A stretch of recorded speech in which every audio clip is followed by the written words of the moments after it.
everybody! Welcome, welcome, welcome, welcome! We are back once again for some more of the Foreverlocke challenge here in Pokemon Red version.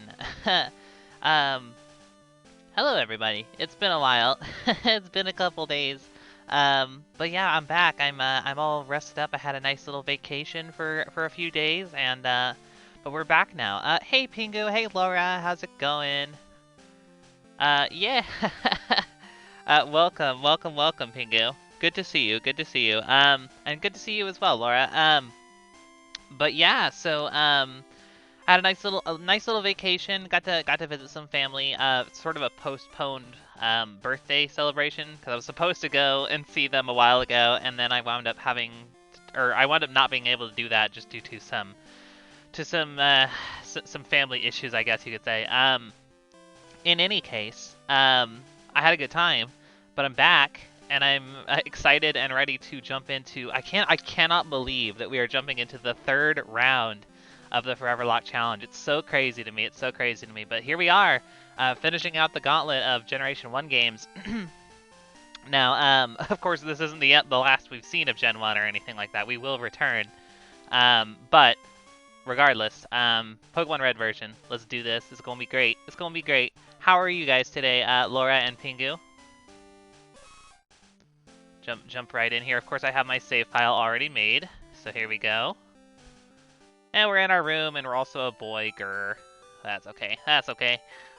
Pingu says, I missed this. Aw, yeah. Oh, hey, Casper. How's it going? Oh, Pingu's doing amazing. Good to hear it. Good to hear it. How's it going, Casper? Good to see you. Good to see you. I missed everybody. I missed everybody while I was gone. I really did. I really did. I'm so used to being able to chat with you cool people in the morning, so I was just like, oh my god. Casper says, how was your weekend, Liz? It was great. It was great. I spent a lot of time with my mom, who is struggling with some medical issues right now. And so like she definitely like seemed like she was really grateful to like have me there to just like, you know, you know what I mean? Just like just be there while she's like struggling and like making her feel better and stuff like that. So that was pretty good. That was pretty good. Hey, wait, don't go out. Hey there, Oak. Good to see you. Pingu says, I'm still worried that my absolutely amazing name for the rival lost. Sadly, it did, Pingu. I can confirm for you. It's always going to be based on whichever one gets the most thumbs up. So the one that got the most thumbs up is the one that it'll be. We'll see him very shortly. You need your own Pokemon for your protection. You think so? You think so? I'm not sure about that. I know. Here, come with me. This is going to be such an interesting run, you guys. I actually crunched the numbers. I crunched the numbers for Gen 1 to figure out exactly how many Pokemon we actually even had left in Gen 1 to acquire. I do want to quickly share those with you real fast, so the volume's going to disappear for a second while I'm clicked out. So I found out that among Pokemon that are available in Gen 1 in general, there's actually only 40 possible Pokemon we can catch, and that's including Pokemon that don't evolve until later generations. There's only 40. Meanwhile, only 20 of them are ones we can actually acquire in Pokemon Red. So, I thought that was pretty interesting. I actually have like a little, there's so few Pokemon available in Gen 1 now that I actually have like a little map, like a map like routed out for like where we can get encounters and where we can't. I found out based on this map that I can actually only get,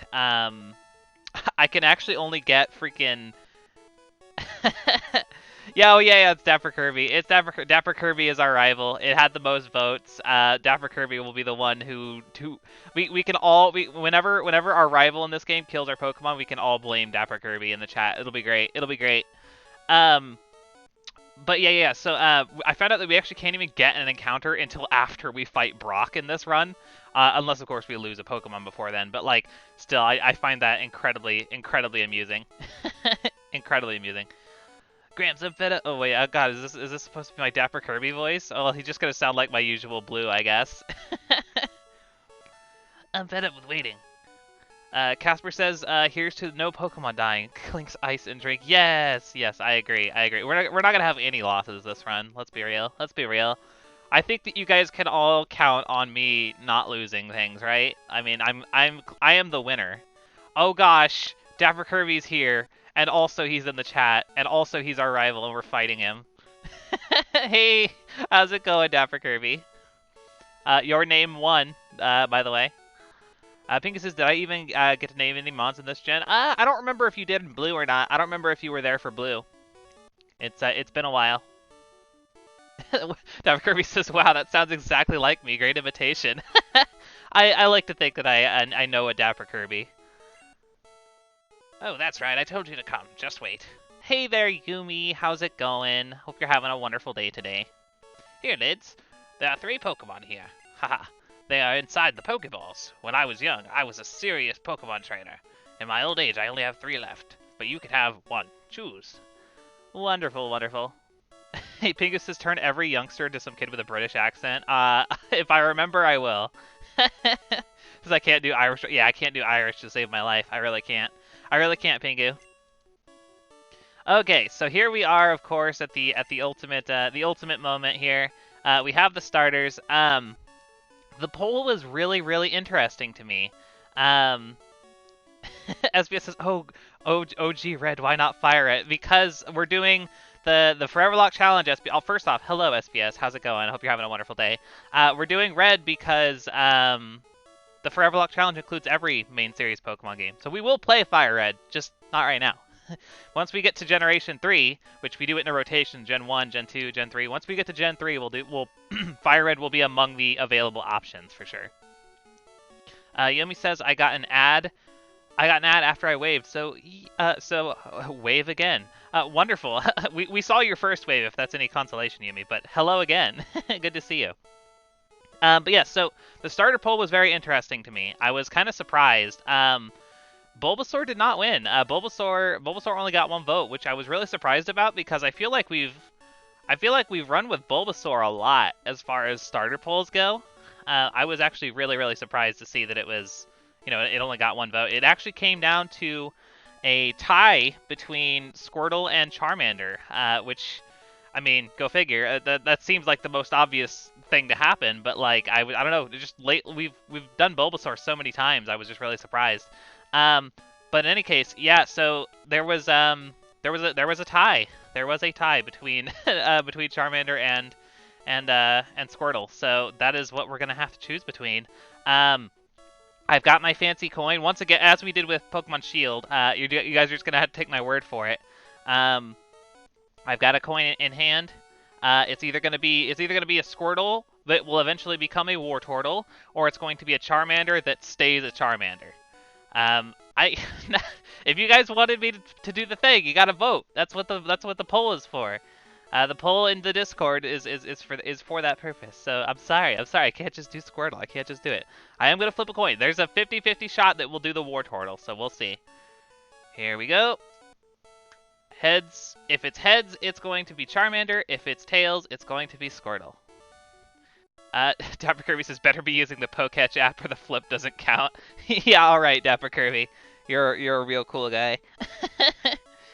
Alright. It is, in fact, tails. So we actually will... we actually will be running with Squirtle. We will, in fact, be running with Squirtle. Cash says, lol, if it's Charmander. You know what, though? We actually haven't used a starter Charmander ever. I don't think. Well, have we done Squirtle either? I don't remember. We haven't done a starter Charmander. We did the Pokemon Yellow Charmander, and the Pokemon Yellow Squirtle for that matter. So I don't know. No, I'm not naming it Pingu. I told you I got to name a penguin Pingu. That is the rules. All right, cool. So no, that's Bulbasaur. Why do they do this? Why do they put them in the wrong order? It always gets me, every single time. Is it you? Yeah, there it is. There it is. We got ourselves the Squirtle. So this is going to be our Wartortle. That is, we already have a Squirtle and we already have a Blastoise. So this is going to be our Wartortle. We take it. Yeah, honestly, kind of surprised. Squirtle, using Squirtle in Pokemon Red. Kind of crazy. All right, cool. So we'll give a nickname to Squirtle.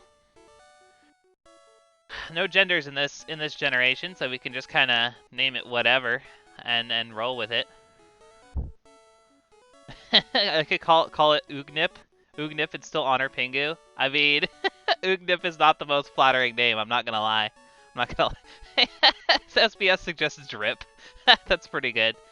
If it's a turtle of warts, or is it a turtle of war or a turtle with warts? Oh, these are the important questions that you should be asking, Yumi. I agree.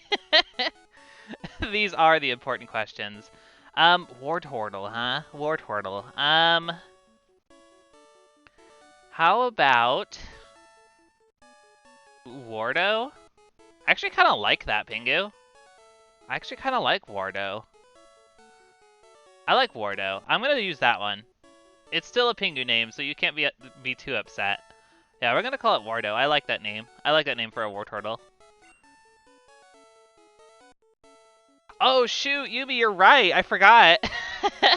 I thought you named the Squirtle line after Mario enemies. It's true. It's true. Well, it's too late. It's too late. We still got Koopa and Kamek, so that's good enough. War Turtle can be the black sheep, I guess. That's perfectly fine. That's perfectly fine. Yeah, let's look at our little Squirtle friend. Oh, look at it. It's so cute. It's so cute. Wonderful, wonderful. All right, perfect. Well, here we go, Dapper Kirby. We're gonna fight you. We're gonna fight Dapper Kirby. Wait, Lids. Let's check out our Pokemon. Come on, I'll take you on. Oh, okay. I think I forgot to grab the potion out of the PC, which is unfortunate, but that's okay. That is okay. As is sort of a soft rule, if we did like somehow lose this Tartonga, I could have named it, yeah, or Tatonga, not Tartonga, Tatonga, yeah, from Mario Land. That's pretty good. That's pretty good. I like that. But yeah, as it's sort of a soft rule that if you lose this fight, it doesn't count. By the way, oh, I miss. Ooh, things are looking a little bleak for Wardo. Not gonna lie. Hold on, did I grab the potion? Oh, I did grab the potion. No, I did. Good, good. Glad. Yeah, we're off to a rough start. Getting the the immediate miss on the tackle feels really bad. Yumi says, I think Squirtle might be my favorite of the Kanto starters, but it's hard to say. I definitely like Bulbasaur the best. Bulbasaur is definitely my preferred. Casper says Koopa, Wardo, and Kamek. Well-known Mario enemies, indeed. Indeed. Could have been a wet bone. That's not an actual one, right? That's just a play on dry bones, Dapper Kirby. Pretty sure it is. Also, I gotta add Squirtle to the layout. Oh god, I'm getting back into the swing of things here. It's throwing me. It's throwing me. Wardo uses tackle. We're doing okay, just because he's going for all these growls, but come on, Wardo, get him, get him. Oh man, we're doing like no damage. Yumi says, "How was my vacation?" It was good. It was pretty nice. I was happy to be able to relax. I got to hang out with my mom, who was very happy about it. She just gets really excited when I go to visit her, so that's always wonderful. She bought me clothes, and I'm really happy about it. I got a new skirt, and I got a really awesome shirt. And I got Kirby socks. I was really happy about that. I got Kirby socks. Ooh, we hanging in there. Wardo's coming out on top. No losses yet. Very good, very good. Yeah, no, it was a nice little time. I always enjoy going shopping with my mom. So that was wonderful. That was wonderful. Okay, I'll make my Pokemon fight to toughen it up. Lids, Gramps, smell you later. Yeah, I know they turned Dapper Kirby into It's true. It's true. It's funny too because I immediately texted a picture of them to Dapper Kirby. I was like, look what I got. I was pretty excited about it. Oh, it was really funny. Really funny. It's pretty good. It's pretty good. All right, cool. I like skirts. They're cute and fun to wear. I agree, Yumi. Put that on a shirt. Put that on a skirt. Put that on a skirt even. But yeah, so it's kind of crazy. We're literally not gonna have any encounters to get. I checked. I did like all the numbers. I checked every Gen 1 mon in the Foreverlocke checklist. We have no encounters to get until. Hold on, let me get this potion. We have no encounters to get until we get to frickin' Mount Moon. So this early portion of the game is just gonna be it's gonna be a quick one. It's gonna be a very quick one. Casper says, I hope that you're getting paid for those Kirby socks at Dapper Kirby. Yes, I do hope so. I do hope so. Dapper Kirby needs those royalties. After all, what other Kirby could they possibly be talking about? I do have all of the Nidorans, Yumi, if you can believe it. If you can believe it, I have the entire Nidoran family. In one way or another, like between multiple generations, of course, but yeah, I have the full line. The very first, I checked the Pokedex, the very first thing that becomes available to us for Foreverlocke purposes is Paris. Paris and Clefairy, but I'm going to shoot for the Paris because I could just buy a Clefairy. But yeah, it's kind of wild. It's kind of wild. Go ahead and get this this Professor Oak parcel or whatever. Yeah, Oak's parcel, very good. Yeah, I actually mapped out, I checked every single Pokemon that's available to us in red, and I mapped out which Pokemon we can get where. So I actually have, there's 20 Pokemon, 20 total encounters that we can get if we don't lose any Pokemon. So that's pretty cool. That's pretty cool. Yumi says, well, it's a good thing we didn't start with Charmander, then Brock would have been well, we do have Pokemon that will be joining us from our previous playthroughs at the very least, so we should have some coverage there. I am going to have to briefly go on standby to import them into the game as soon as we get the parcel delivered. The reason I didn't do it beforehand is because Gen 1 is glitchy. Gen 1 is glitchy, so like it won't let me... It's really awkward. It literally breaks the game if you have Pokemon in your PC before you're allowed to.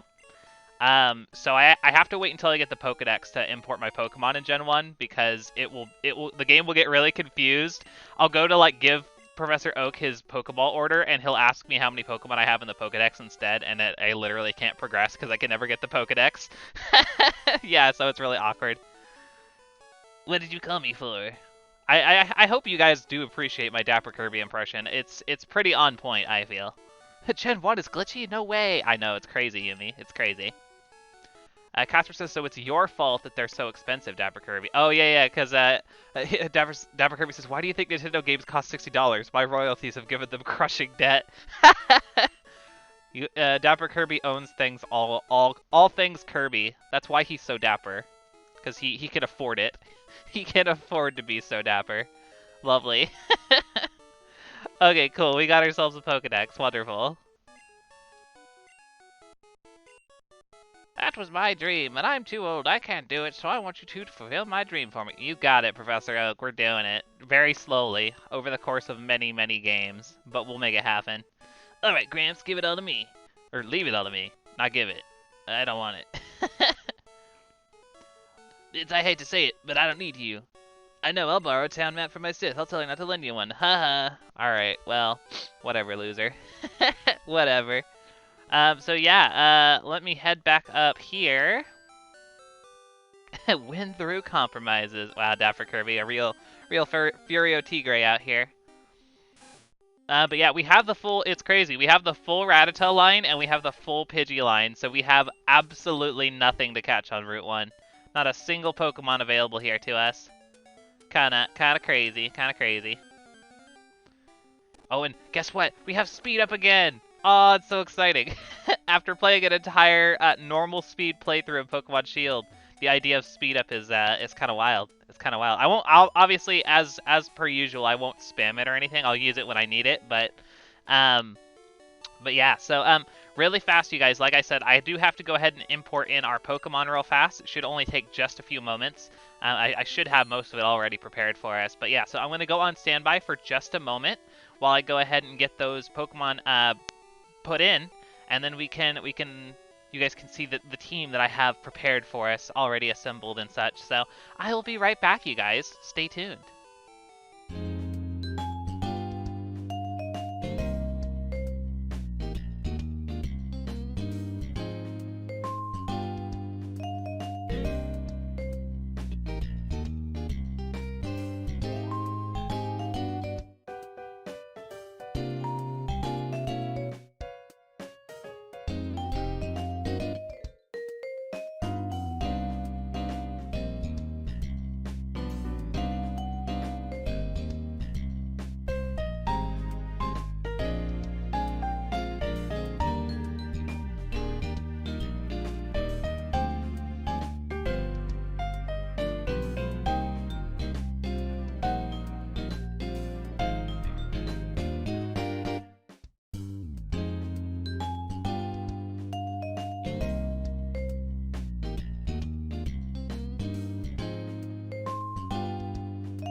Okay, I have returned. Thank you for your patience. I have gotten everything imported in successfully, I believe, so we should be good to go. Let me catch up on chat here real fast. Um, Casper says, see, I get royalties on accident because people sometimes misspell Casper the Friendly Ghost as Casper with a K. Nice, nice, Casper. Wonderful. Dapper Kirby says, oh, by the way, I wanted to ask, what did you think of the Isle of Armor? I missed the vids, or missed the VOD, so I apologize if you gave your thoughts on it already. Yeah, I don't mind talking about it a little bit. Isle of Armor was intriguing. The definitely the main thing that I took away from it was like I kind of wish the rest of Sword and Shield was like it because I loved how open it was. It was really really nice, just like how much freedom you actually have there. You could just kind of do whatever you want, which was really neat. Um, but there was still like actual like plot progression too, like for like the the quote unquote story. So like it was good. I liked it. I would say that it definitely colored my Sword and Shield experience a lot better than it was before. And Diglett hunting was a lot of fun, yes, as Yumi mentions there. The Diglett hunting was fun. Even if Yumi wouldn't tell me where all the Diglett were. Grr. SBS says, did I animate the Audino or did someone else do that? I actually commissioned that, SBS. I commissioned the dancing Audino. Lovely at Mokachi on Twitter. Very, very nice person. Did a great job. I'm really happy with it. But yeah, so there's my thoughts on Isle of Armor. Yeah, it was good. It was good. I thought it was a fun times.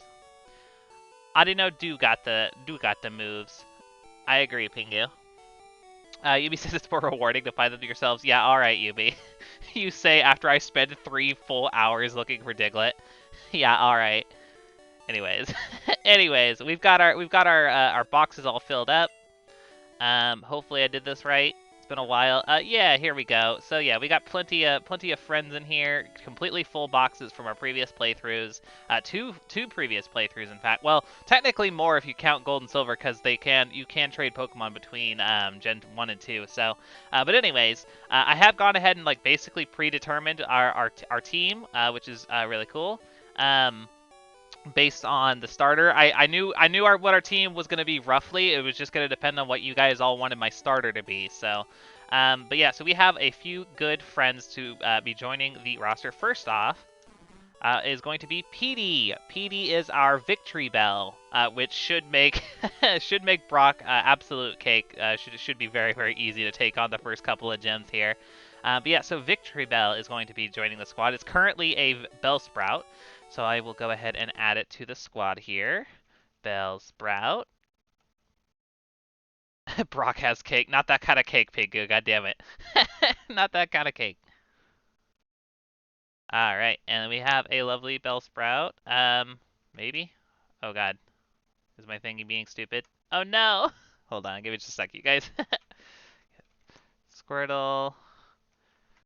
Let me fix Squirtle. Oh my god, I was not expecting this. Bellsprout, slot 2 please. Thank you. Okay, cool. my thingy glitches out sometimes, which is unfortunate. Dapper Kirby says he has a brick hard oh no, Brock hard. Oh my god. Get out of here, Dapper Kirby. Get out of here. Okay, cool. So next up, if I could turn this on. I wish the sound didn't turn off in Gen 1. Grr. Next up is going to be Doze. Doze is a Hypno, currently a Drowsy. But eventual Hypno, very, very wonderful.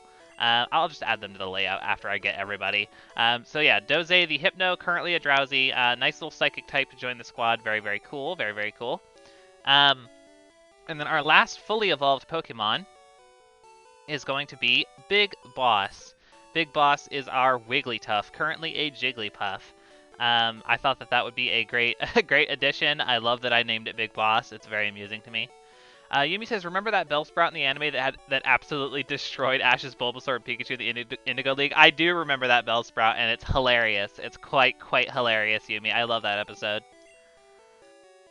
Alright, cool. So yeah, fully evolved Pokemon this time around is going to be Victory Bell, Wigglytuff, and Hypno, which I think is a pretty solid squad. As for our unevolved Pokemon, we do of course have Wartortle will be one of them. There's also going to be Beans. Beans the Sandshrew will be joining the squad. Just a Sandshrew, not a Sandslash. And then lastly, we have Bobby. Bobby is a Pidgey. Just a Pidgey. To be our Pokemon that's capable of evolving twice. So wonderful. We have our squad here. and let me double check that they came across okay. Doze's still damaged from when it took damage, like when we caught it. It's kind of funny. That's just how the PC works in Gen 1, which is really awkward. Oh my goodness, Star Champ is here. How's it going, Star Champ? That Bellsprout is why I remember and thinking that grass resists electric. Also, hi. Yeah, it's good to see you. Yeah, that's a good point. That's a good point. That's it does help. It does help. Yeah, and it does really resist electric. It's true. Yeah, Beans. I think you named didn't you name our Sandshrew Casper, if I remember right, when we caught it in Pokemon Blue? Pretty sure that's the case. Layout update. Yes, thank you, Dapper Kirby. Thank you. We got this. We got this. So yeah, we have. Let's take a look at everybody. We got Doze. Yeah, you did name Beans. I was pretty sure. So yeah, we have a Drowsy to add to the squad. Sorry for the silence. I hate that it turns off the sound when I'm clicked out. Very obnoxious. And then we have Casper's, because we were talking about our favorite Gen 1. Oh, that's right. That's right. Yeah, wonderful. Wonderful. We do have, we have Wigglytuff. Well, it's Jigglypuff right now, but it will be a Wigglytuff eventually. Oh, hey, Geeky is here. Geeky Bat is here. How's it going? Alright, let me add Jigglypuff to the squad. Very good. And then we have Sandshrew.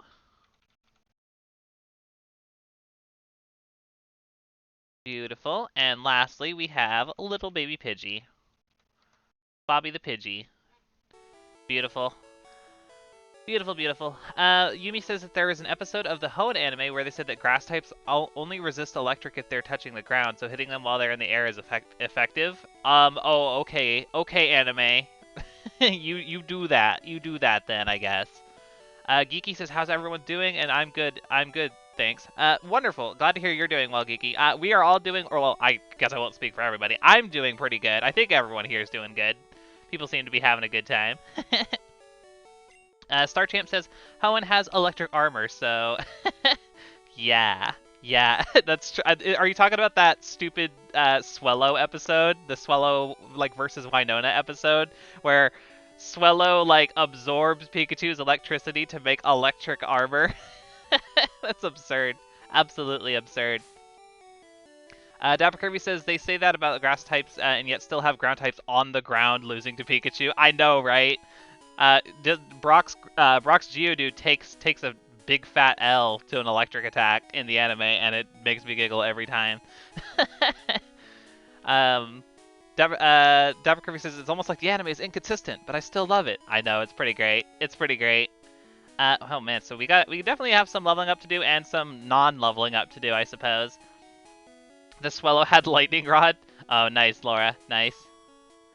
Casper is sleepy. Wake up, Casper. It's time to play. It's time to play Pokemon. Pingu says, wondering if we'll ever get the face cam. Would be interested to see. I've been on face cam before, Pingu. Not when I've played Pokemon, but I've been on face cam before. A few times. It's been a while, though, I suppose. Oh, you haven't seen it? That's fair. That's fair. Yeah, I've done it a couple of times. I don't do it. I don't do it often, just because I am very lazy.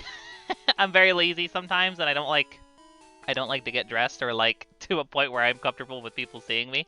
I usually just roll out of bed. But maybe one day in the future I will. Star Champ says the thing with the anime is the visual medium, so the real-time movement. So some things would make sense and the games can't. I mean, to a degree, Star Champ. I think that they could have somehow found a way to make it work, because they still bring it up from time to time, like, oh, the ground types are immune to electric, oh, but only this time and not last time. It's like whatever. But yeah, so we have a rival to fight. We're gonna fight Dapper Kirby again. We have some big, powerful mons to fight with, which is kind of cool. We should look at the... I forget what moves everybody has. Okay, so obviously Wardo just still has that.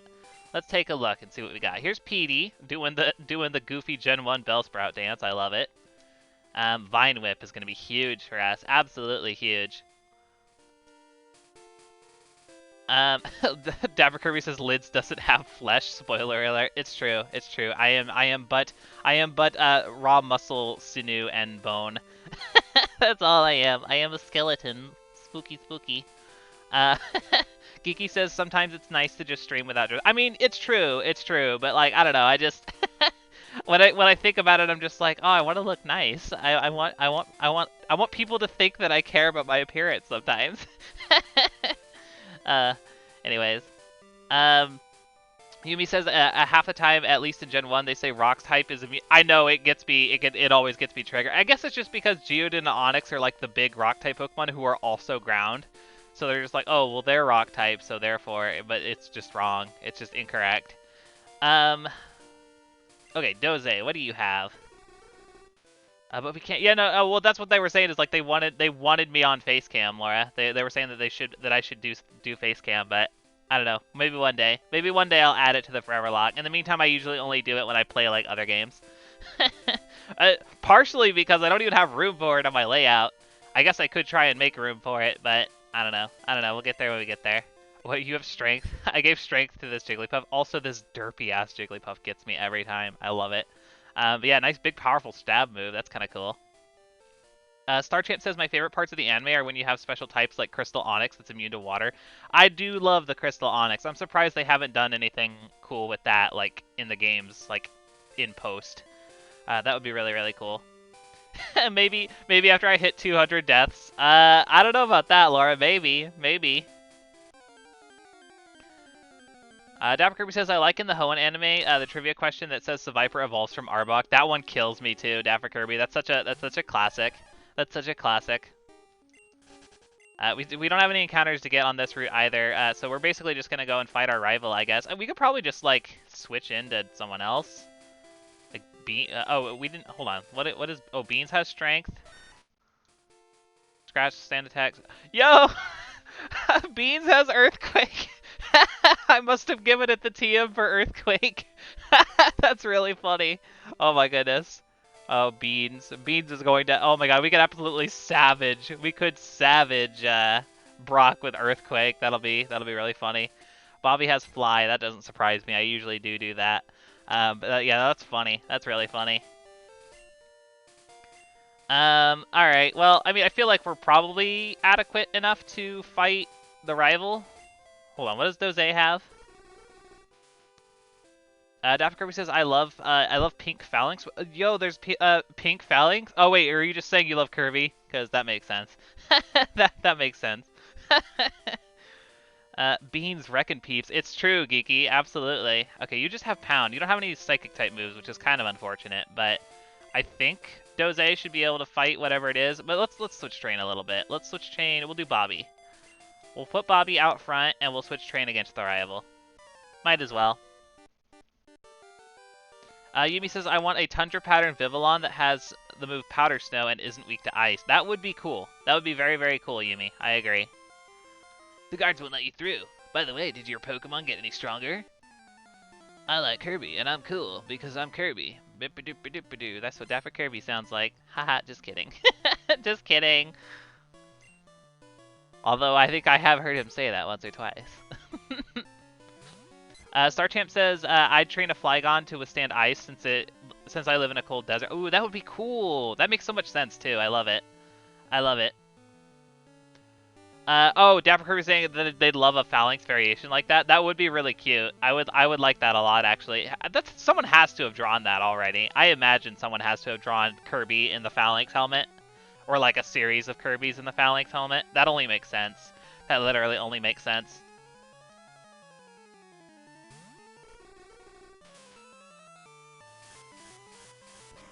Okay, we take the Gust, which is just a normal type attack in this game for some reason. What? Won't obey? What the heck? No, you're supposed to obey. What? Did I mess something up? Hold on. Hold on. Okay, well that's really unfortunate. I appear to have done something incorrectly with with my settings here, because Doze is not obeying for some reason, even though he should. I'll have to fix that. I'll have to fix that in just a moment. In the meantime, I guess I gotta send someone else out who will obey, presumably someone of a more decent level. Hopefully Beans. That's really weird though. That's very, very strange. It was supposed to have fixed that when I changed the trainer ID, but I must have done something wrong. I'll fix that though, I promise. I will fix it. Oh, come on, Beans. Beans! Get through. Give it the strength. Oh my gosh. We're off to a rough start already. Oh man, I don't like this at all. I don't like this at all. I don't like that I'm experiencing technical difficulties and also in a really tough battle.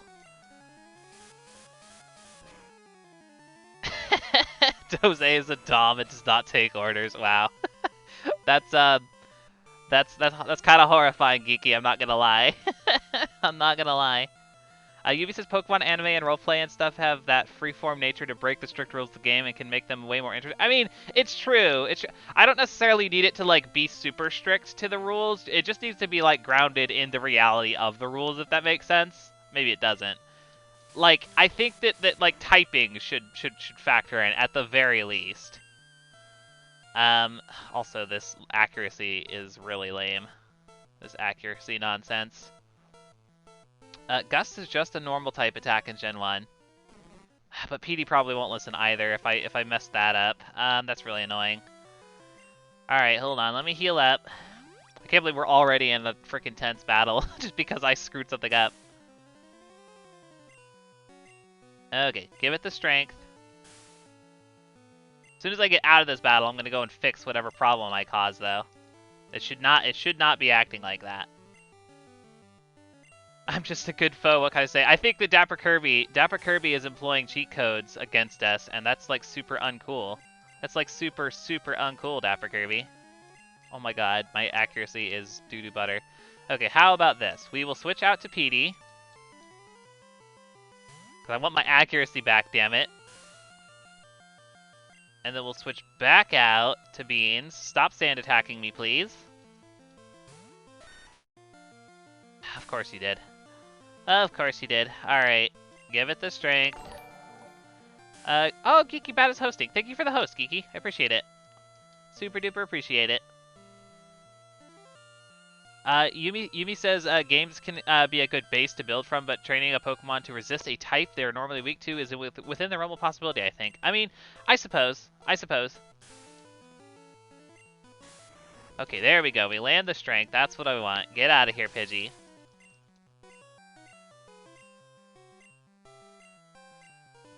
Yeah, no, someone got boosted XP there, and that's not what it's supposed to be doing. I'm sorry about the technical issue there.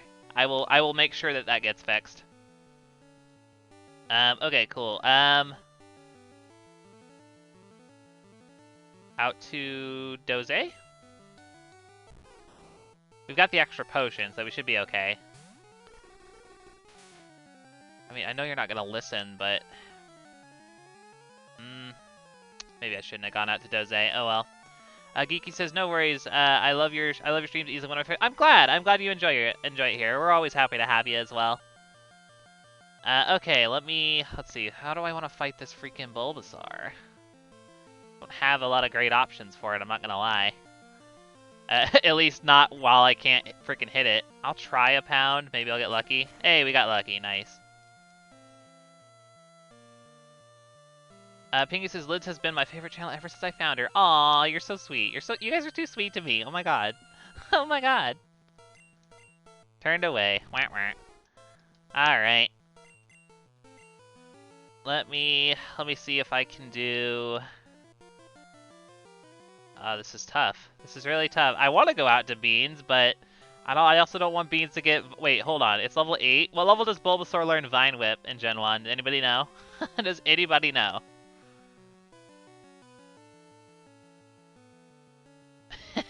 Dapper Kirby says the Geeky Bats emoji just made him realize that Legend is just leg end. It is true. It is true. Hold on. Let me figure out what level you learn Vine Whip. Bulbasaur Gen 1 learn set. I think it gets it later in Gen 1. Yeah, it gets it at level 13, so it should not have a grass move. It should not have a grass move in Gen 1. So we should be okay. We should be okay to switch out to Beans. Yeah, definitely doesn't have it now. Definitely doesn't have it now. Just Tackle. That's fine. Casper says, I don't know how ethical it would be to bombard Pokemon with something it's weak against to boost its resistance. I mean, one must build the tolerance, I suppose. Neutral Earthquake.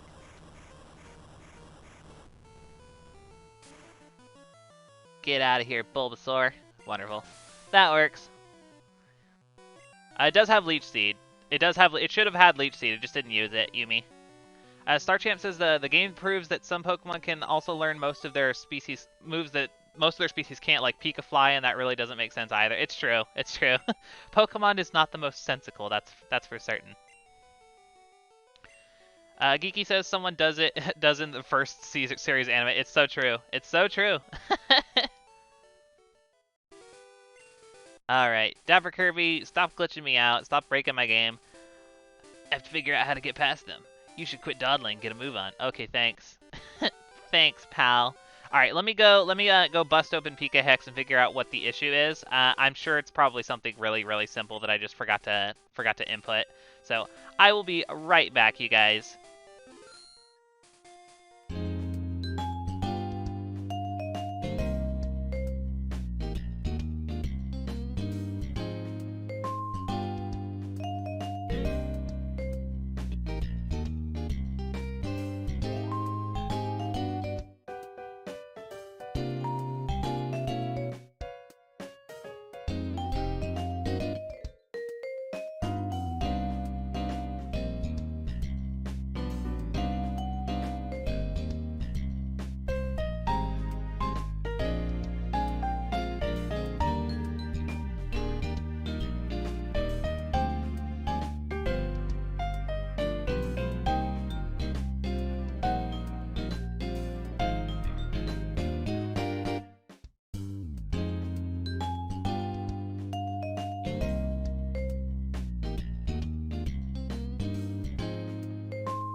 Okay, sorry about that, you guys. I have returned. It was in fact something incredibly simple. All it was is I just forgot to hit the save button on my own trainer ID, so I still had the auto-generated one, which is really funny because because the entire purpose of us skipping the intro of the game is that is that that I'm supposed to have the trainer ID. So that's really funny and awkward, but it didn't take that long to fix, so we're golden. We're golden. Oh gosh, I'm falling behind on chat. Geeky says, I mean, he had whips and everything, so it definitely wasn't. Oh, that's true. That's true. Oh, we're talking about AJ, the trainer from the anime. I remember that. I remember that. Casper says he was the type of trainer that Team Plasma was warning us about. It's true. It's so true. Starchamp says Sandshrew was cool with it though, but Poke Intellect is another kettle fit. Poke Intellect? I don't remember that. I don't remember that. Is that from the anime as well?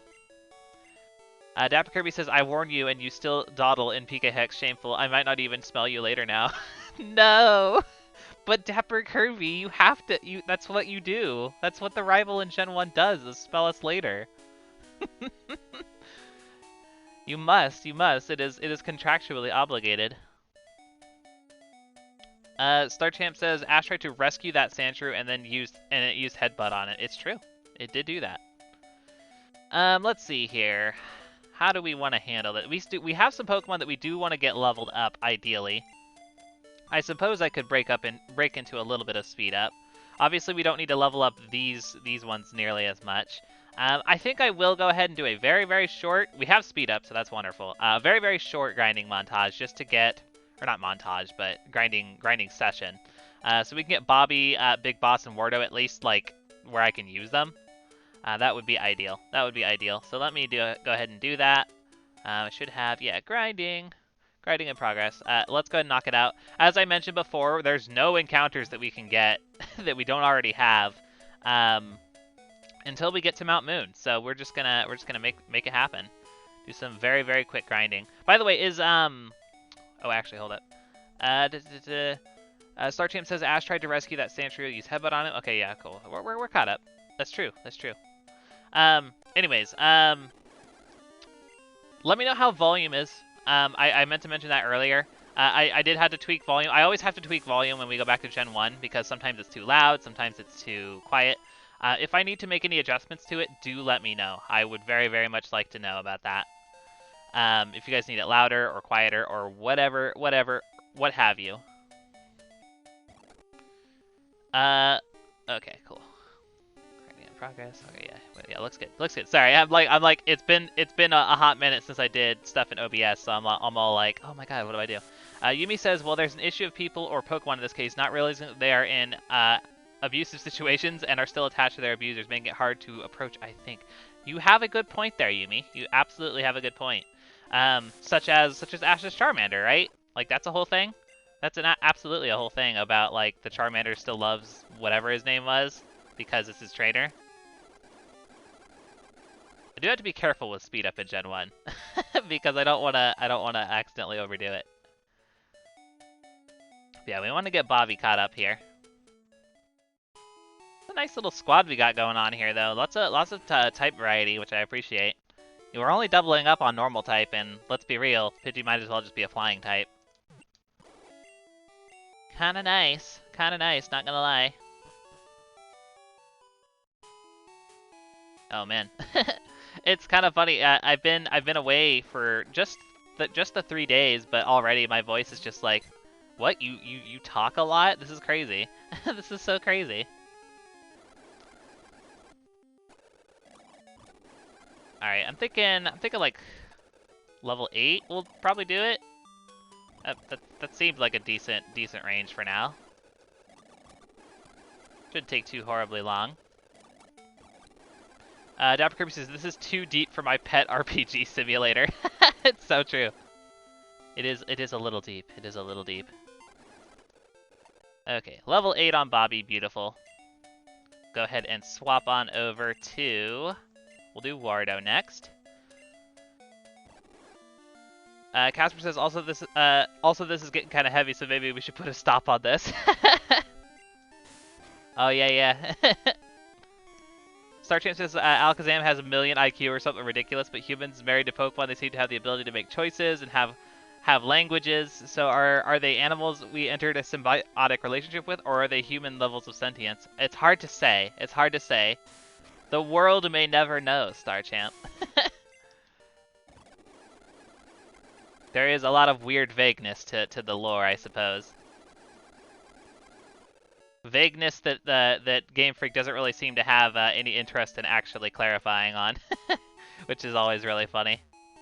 Until they want to clarify on things that we weren't even questioning, like whether or not there was going to be a meteor that was hurled into the Ruby and Sapphire versions of Hoenn from the future, not those versions of Hoenn.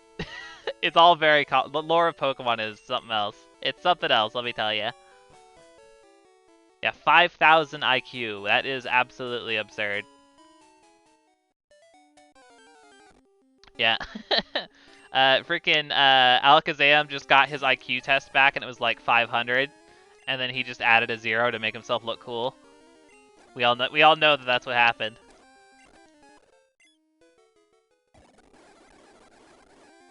Okay, I gotta be careful. I can't go crazy on the speed up. Okay, Wardo hits level 8. Beautiful. Learns Bubble. Love it. Okay. Level 8 is probably good enough. So let's get Big Boss. Oh, actually, does Big Boss even have any... Oh, no, it has Strength. That's right. I was like, does it even have any moves? I gave it Strength. Good. Let me switch that to the front. Nice and Stab. Very cool. Yumi says IQ is racist, elitist bullshit made up by white people, though, so do not trust it the slightest. Wow, that is quite scathing, Yumi. Quite scathing indeed. Okay, let me hit the Pokemon Center real quick. I won't spend too much time grinding since we already have like a team that's basically going to entirely Savage Brock, so we should be in good shape. I do want to make sure that we're at least starting to get our Pokemon up on par with the rest of the team.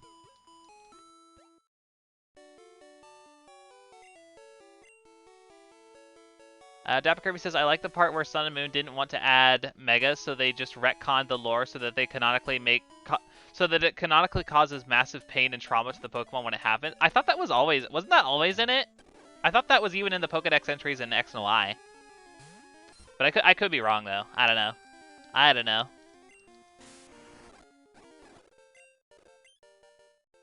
I do find it really, yeah, it's kind of crazy that Pokemon would intentionally just add something like that to the lore, though, regardless of when they did. It's just like, oh, you know, those lovable creatures that we all adore.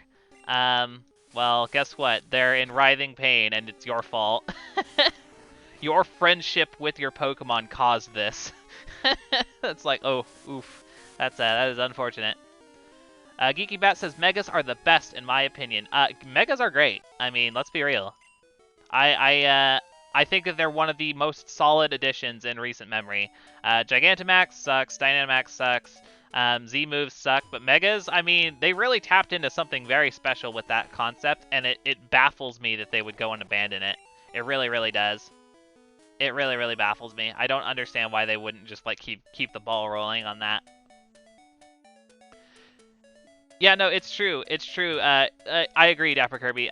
It's weird that Megas are supposed to be based on bonds of friendship, and yet, yeah, like Aerodactyl is the one that comes to mind, where it's like he's just like his entire like inner organs are all like completely busted out because they're like the rock like particles or whatever. Yeah, it's like, geez, like, can we chill? Can we chill with that? I know. I really, really want there to be a Mega Meganium Yumi. I really, really do. That would just be beautiful. And can we talk about how there's not a Mega Flygon? Because that really bothers me. It really, really bothers me. Of all of the Pokemon that deserved one, it was Flygon. Laura says, I wish Mega Evolutions were more rewarding. I mean, there's ways they could have made them more rewarding, like maybe making Mega Stones like an earnable thing, so like you get to Mega Evolve by working hard for it instead of just having them like handed to you. Because I feel like just picking them up on the ground is not like that rewarding. It's really not. I do prefer when you have to actually like get it. Mega Dragonite for a Dragonite. Yeah, I love it. I love it, Yumi. Casper says, now we're going to go into the Sinnoh remakes, and they're going to say Dynamaxing is actually very radioactive. Yep, probably. Well, there's no way that they'll have Dynamaxing in the Diamond and Pearl remakes because there's no power spots there. So at least they have an out for their Gen 8 gimmick. They don't have to rely on it because like, oh, those are just in Galar, so it doesn't count. So yeah, I don't know.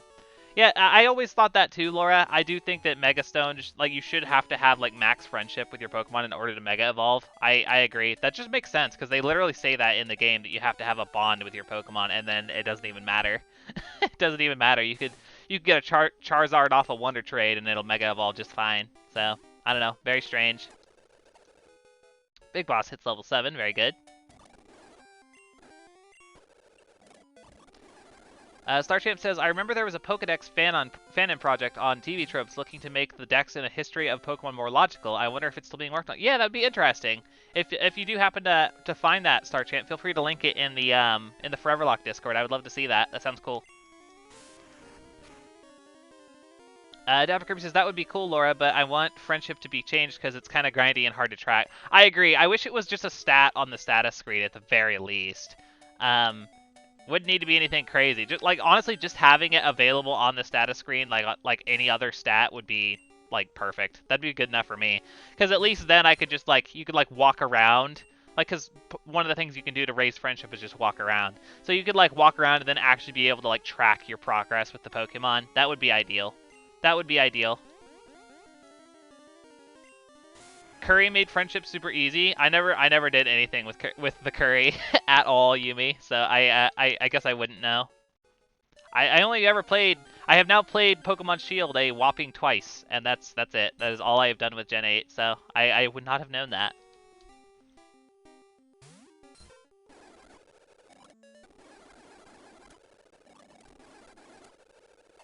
Alright, Big Boss hits level 8. Beautiful. We will proceed from here. I'll go ahead and turn off the grinding.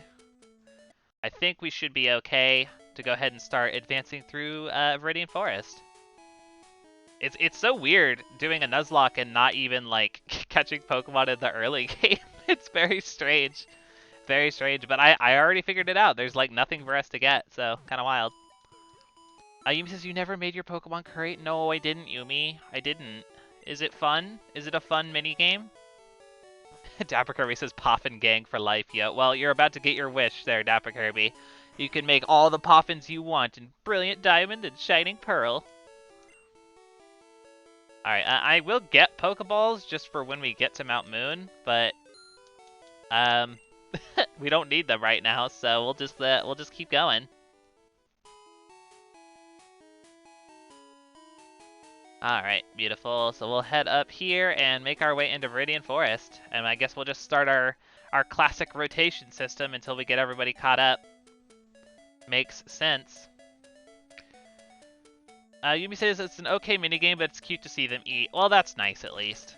You can do it with any Pokemon, right? Yumi says, I'm working towards filling your curry decks to get more toys for Pokemon. Yeah, I have heard that that's a thing. Admittedly, I was a bit salty. I was a bit salty about the curry decks at the time when Sword and Shield came out, because the mentality was like, oh, so we can't have a full Pokedex, but we can make a whole new ass Pokedex for curry. Okay, Game Freak, sounds good. So I was a bit angry. I was a bit angry at the time, so I never did check it out. I should do that though. I should do that. Casper says, I like seeing the portion size change depending on the Pokemon you're giving the curry to. Oh really? That's super cute. That's super cute. Dapper Kirby says, also this is probably just me, but I've always imagined Pokeblocks as tasting like Starburst. Ooh, I always thought they were like tofu blocks. But I don't know, maybe they are more like candy. That doesn't sort of make sense. That definitely does sort of make sense. Alright, yes, nice stab strength, very good. I am glad that Jigglypuff can learn strength. That is wonderful. That is wonderful. Nice, powerful stab move. Alright, and the Caterpie.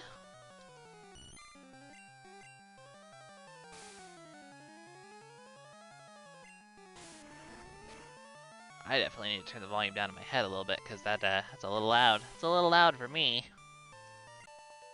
Beautiful, Bug Catcher goes down.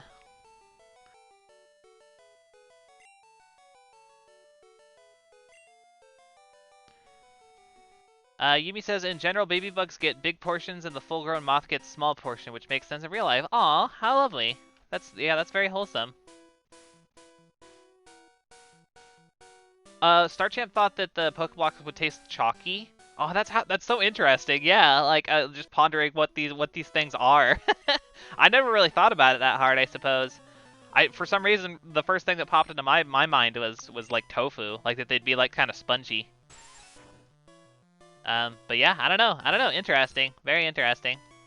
Casper says Dapper Kirby would have a Pokemon food review blog where he tries the Poketrip. I mean, he is Dapper Kirby. He is known for the eating of the things. It's true. It's true.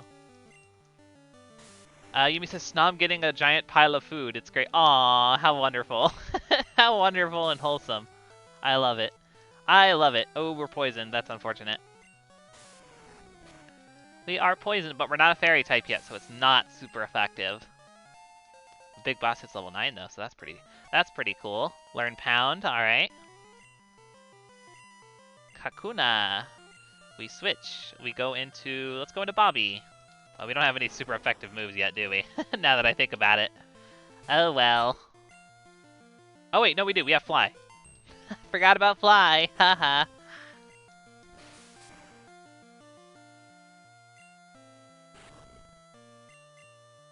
Alright, finish it off there, Bobby. Hopefully another Harden doesn't make it so that I can't finish it. I imagine we should be okay. Yeah, Kakuna goes down. Lovely. Bobby hits level 9. Very cool. Casper says, really large Pokemon get like 6 cups of curry ramen for your 1. Oh, wow, that's cool. That's super cool. What a good attention to detail on their part. Way to go, Game Freak. Way to go. Dapper Kirby says, lol, my YouTube channel, Snacker Kirby. That's beautiful. That's beautiful. Alright, we give it the bubble. Give it another bubble. Keep going, Wardo.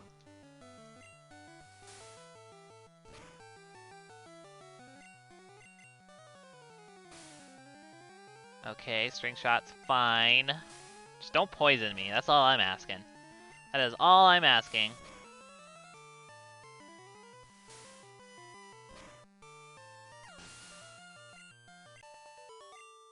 Alright, cool. Another bug catcher down. Yeah, I recall that there's like only like 3 of them in here in Gen 1, which is crazy. Oh, we're poisoned. That's right. Is this antidote? Yes, it is. Beautiful. We definitely do not want our Pokemon going down to poison, so that works out well for us.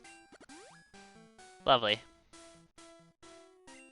Okay, let me go ahead and get Wardo out front.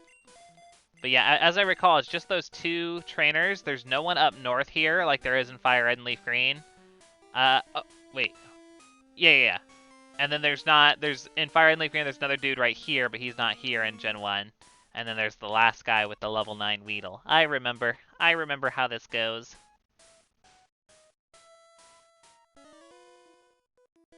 Yumi says, and depending on the berries put into it and how you do the minigame, the quality of the curry changes, which changes the expression when you and your Pokemon are eating it. Aw, how lovely. That's nice. I'll have to try it. I'll have to try it next time I play Pokemon Sword or Shield, and just check it out and see how decent it is. Because that does sound very cute, I won't lie. That sounds pretty adorable. Casper says, in my ex-Nuzlocke, I ended up adding Smeargle after the 3rd gym, and I'm surprised I haven't lost it yet. Smeargle is adorable and amazing, Casper. It's one of my favorite Pokemon. I hope you never lose that Smeargle. And it can learn some stupidly good moves if you plan things right. So, definitely try and get a nice, powerful, normal stab move on it, and then like maybe something silly like Roar of Time or something. That's always fun. Alright, give it the bubble. Just don't poison me, Weedle. Just don't poison me. Yumi says, also curry heals your Pokemon while also raising happiness. Wow, it seems like it does like basically everything. Does it raise affection too? Is there anything that curry does not do? Dapper Kirby says, I can't wait to see Big Boss go down to Ekans. Yo! That would be really funny, Dapper Kirby. For anyone who doesn't realize, Big Boss is a Metal Gear Solid character, which I love that series. I love it to death. God, that would be really funny, Dapper Kirby. That'd be really funny. Casper says, I got Mystical Fire and Play Rough on it at the moment. That's cool you got Mystical Fire, though. Oh, did you get that off of your own Delphox or something? Or like a Rivals, I suppose? That would make sense. I hope that, yeah, I was gonna say, I hope your X playthrough is going well. It sounds like it is. Yumi says, I think it does affection, but that's only a thing for Sylveon, right? I mean, for evolution purposes, yes, but affection, if affection works the same way in Sword and Shield as it does in Sun and Moon, it should help you, like, nimbly dodge moves and, like, survive powerful hits and stuff like that too, right?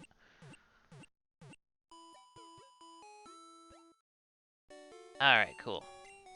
All healed up. We're here in Pewter City. I guess we could just probably run up into the gym. PD, between Beans and PD, we should absolutely destroy Brock.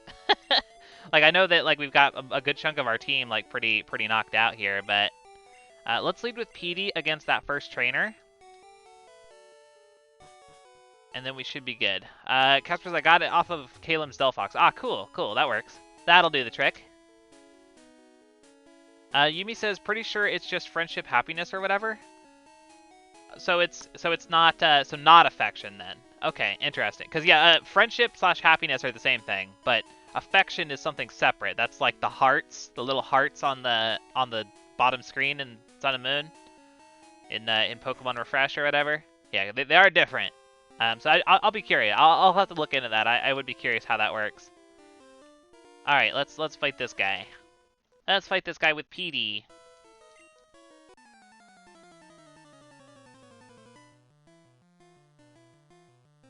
Yumi says, no, I mean those effects are based on friendship and they're based on friendship? No way. No way they are. That'd be crazy. That'd be like actually busted. I don't think that can be the case, Yumi. Maybe you're right, but like that seems like really, really good. And we didn't have any of my Pokemon in Shield, like suddenly like nimbly dodging moves or like stuff like that. And they would have been max friendship, a good chunk of them by the end of the game. So I don't think that's the case, Yumi. I could be wrong, but I'm pretty sure. Alright, give it the Vine Whip. Massive damage. Very good. Give it another one.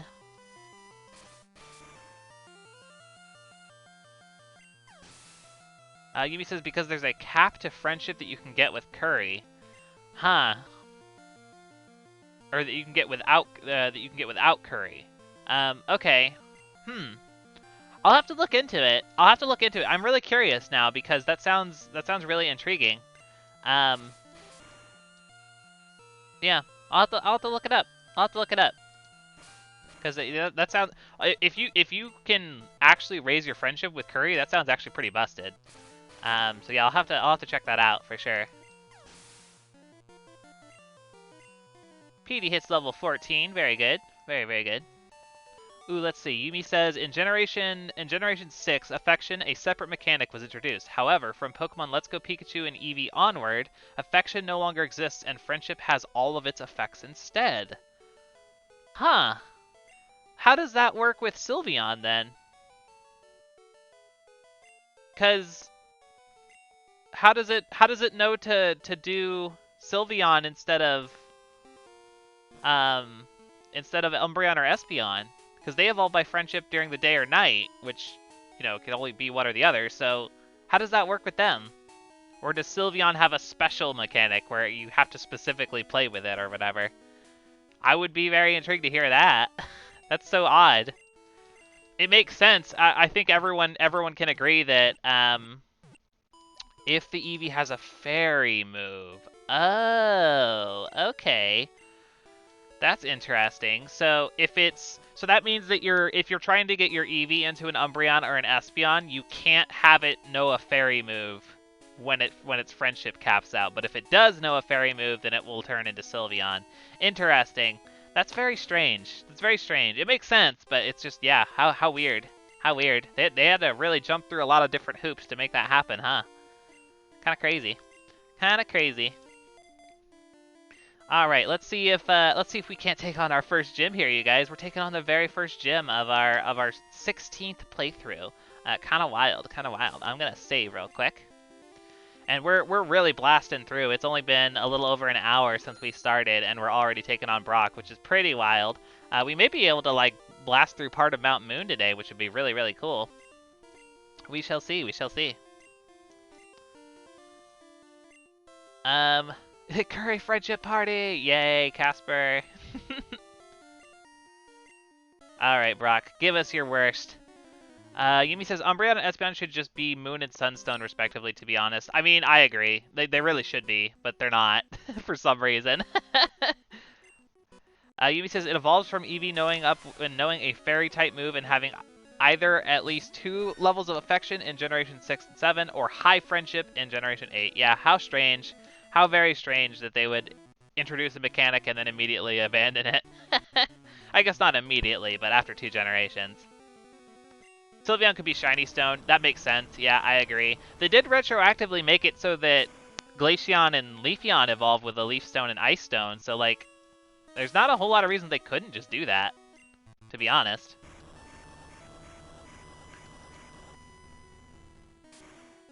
Alright, Beans is putting in some work here.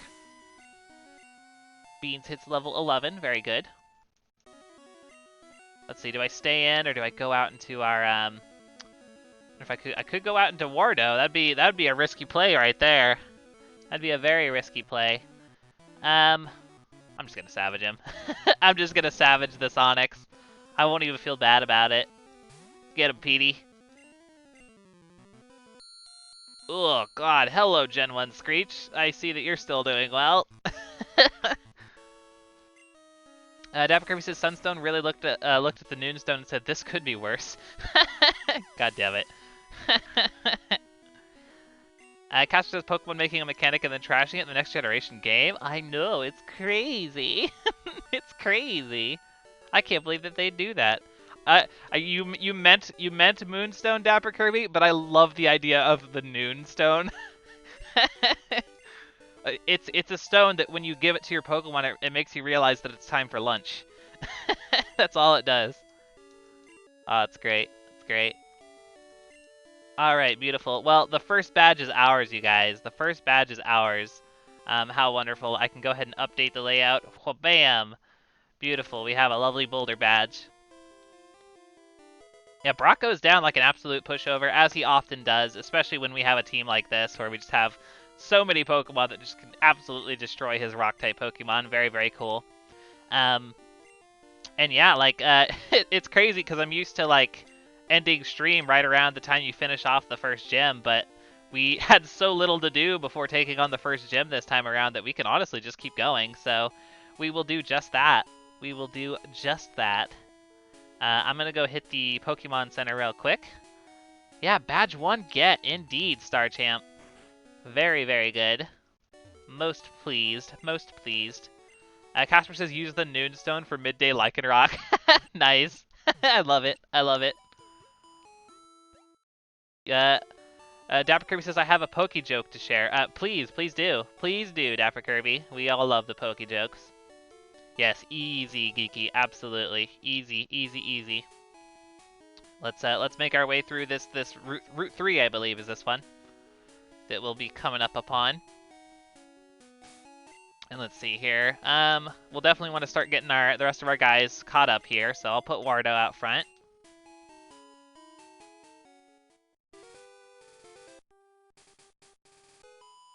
Alright, let's fight this girl. You looked at me, didn't you?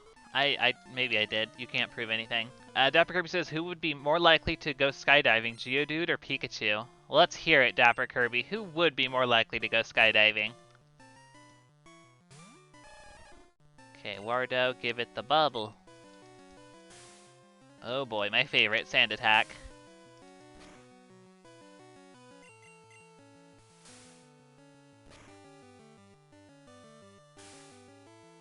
Oh man, Wardo needs a better water move.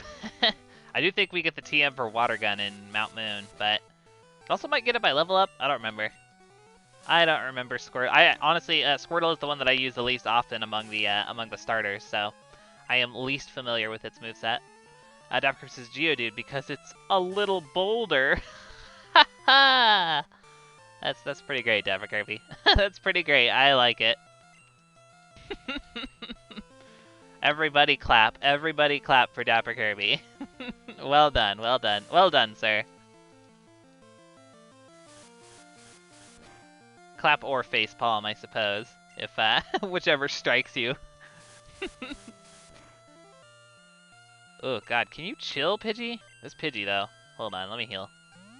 I should probably get some more potions, huh? That's not a horrible idea.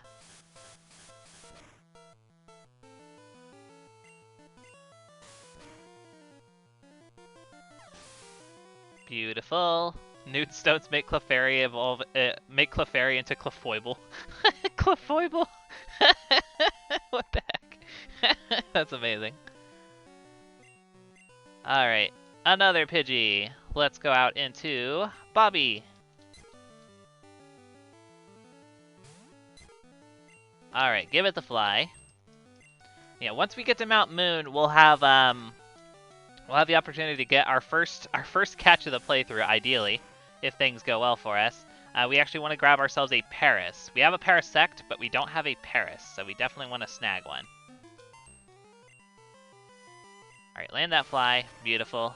Get on out of here, Pidgey. Dapper Kirby says, now I want a Noonstone to get really lazy variants of Final Stage Pokemon. Or really hungry variants. Because it's noon. It's time for lunch. Oh god, just thinking about that kind of making me hungry. I have not eaten anything today, and I'm quite hungry. Oh, I also have like a full cup of coffee sitting next to me, which is crazy that I haven't drinking a whole lot of it. That explains why I'm starting to get a little headache. I was just like, oh yeah, coffee, right? Cool, feeling much better now. Let me heal up real fast and grab some potions. and then we can be on our way. Yumi says, on the player's birthday, a birthday candle will be placed in the Pokemon's portion of the curry. Aw, that's so cute. I love it when they do stuff like that, Yumi. I know that they do that with the Pokemon Center in a whole bunch of games. If you go in there on your birthday, like the little screen behind the nurse will like have a birthday cake on it, or it'll play like a special version of the Pokemon Center theme. It's so I love that kind of stuff. It's so cute. It's so cute. Okay, let me get some potions. We'll get like 5 of them. Should be okay. I do want to try and save a good portion of my money because I think at least 4 of the Pokemon that we can get in this playthrough are ones that we have to buy from the Rocket Game Corner, or the ones that we would ideally buy from the Rocket Game Corner for coins. So I definitely want to be saving my cash so that we can grab those later on. I met you in Viridian Forest. Did we? Did you? Starchamp says Eevee's Noonstone is Muncheon, but it's just a normal type. Oh, that sounds really cute, actually, Starchamp. Like, I know it's supposed to be a goof, but like honestly, like a hungry Eevee. Like it's just sort of it looks like normal Eevee, but like kind of bigger and maybe like a little tubbier. That sounds adorable. That sounds adorable. I love it. Casper says, will there be stone that turns Vigoroth into an even more invigorated mon to be a variant of Slaking or of Slacking? I don't know. I don't know, Casper. There could be like the caffeine stone. I don't know. I don't know. I'm not creative or clever, so what can I say? What can I say? Yubi says, just win at the slots. You don't need money. Yeah, you're right, Yubi. I'll just do that. You guys, are you guys hyped for Are you guys hyped for the stream where I spend 3 to 4 hours just playing the slots at the game corner? I know you guys are ready for it. It's coming. It's coming. And when we do that, you can all blame Yumi. No, I'm just kidding. And Laura's like, hell yeah. Oh, that's funny. I mean, that is true. I could speed it up. That is actually true. That is actually true. Bobby hits level 11. Let's see here. I'm falling behind. Devin Kirby says, in Gen 4, Diamond Dust Snow falls at Snow Point City on your birthday or one of the devs' birthday. Yeah, it's really cool. I believe it's also the true in X and Y if you go to that snowy area that leads up to, I forget what it's called, like the Obama Snow cave or whatever. That area, the snow will turn into diamond dust there as well on your birthday. Pretty cool. It's pretty stinking cool.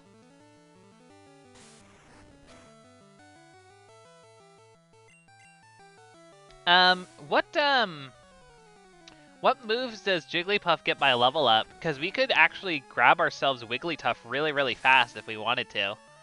I wonder if it gets anything decent by level up, or if I shouldn't just drop that Moonstone on it like right away. Might not be a terrible idea to just have a Wigglytuff already. That'd be really nice. That would be very, very nice. Does it get a cute napkin to wipe its mouth? Yeah, I love it. Someone needs to draw that version. The Noonstone Morpeko. That sounds cute. And I also want the Tubby Eevee. The Tubby Eeveelution. That sounds adorable. Yumi says there's probably some RNG manipulation to always win in slots. Just learn that and be a task bot. Okay, I'll just do that, Yumi. Thanks. Thanks for the advice. I'll just do that. Oh, you guys are silly. You guys are silly. I missed you guys. I gotta say, like, it's nice to be back. I definitely missed hanging out with all of you guys. You guys are cool. Thanks for being so awesome, everybody. Yubi says pound, sing, double slap, defense curl. Not sure what else it gets. I mean, those all sound right. I guess I could quickly take a peek. But I gotta be careful. I don't want you tail whipping me. Stop tail whipping me. That makes me nervous. Okay, go down, Rattata. Good. Level 10? Nice. Level 10. I'll look it up in just a second. Let's see. We'll switch out. Okay, there's Ekans. Will I switch out? Yes. I will switch into Wardo. Body Slam at 34. What is Body Slam's power in Gen 1, Dapper Kirby? If it's 90, it might be worth it, but we already have Strength, which is, I believe, still 80 in Gen 1. So I wonder if we could just skip Body Slam. I think Body Slam's a TM too, so like we could also theoretically get Body Slam. Isn't it a TM that you get off of the SSN? I think it might be. If I remember right. Yeah, okay, 85 power, 30% paralysis chance. Um, the paralysis is really nice. Yeah, on the SSN. I was pretty sure. I guess it could be worth it to double up on normal moves for Wigglytuff, but I also know that Wigglytuff can get a lot of really, like, obscure moves for, like, no reason. Hold on, I gotta switch. I'm not dealing with poison. I don't think we have another antidote, so we gotta run back really fast, too. We go into beans. 85, yeah, 85 in chance of paralysis. Okay, cool, yeah. Yeah, I guess we could wait it out, but if it's a TM on if it's a TM on the SSN, I'll probably just do that, honestly. I know it's kind of wasteful, but yeah, Gen 1 normal types can learn some wild moves, so I probably want to have our Wigglytuff sort of be a jack of all trades, even if it means well, I don't know. Maybe 2 normal moves won't be too bad. I do like that paralysis. Oh shoot, that's right. I gotta be careful. Okay, you have 27. No, sorry. You have 24 HP. It learns rest and disable. Okay, cool. Yeah, honestly, we can probably just do the Wigglytuff immediately then. Yeah, I think we're okay. I think we'll be okay to get to the Pokemon Center real quick. Maybe I should get some antidotes too. Yeah, we're fine. We're fine. I will grab a couple just in case. It shouldn't come up too terribly often, but on the off chance that it does, we definitely want to be prepared for Mount Moon, because it usually is kind of a grind to get through that place. So hopefully we'll be okay with it. Okay, we'll heal on up. We will grab ourselves a couple of antidotes.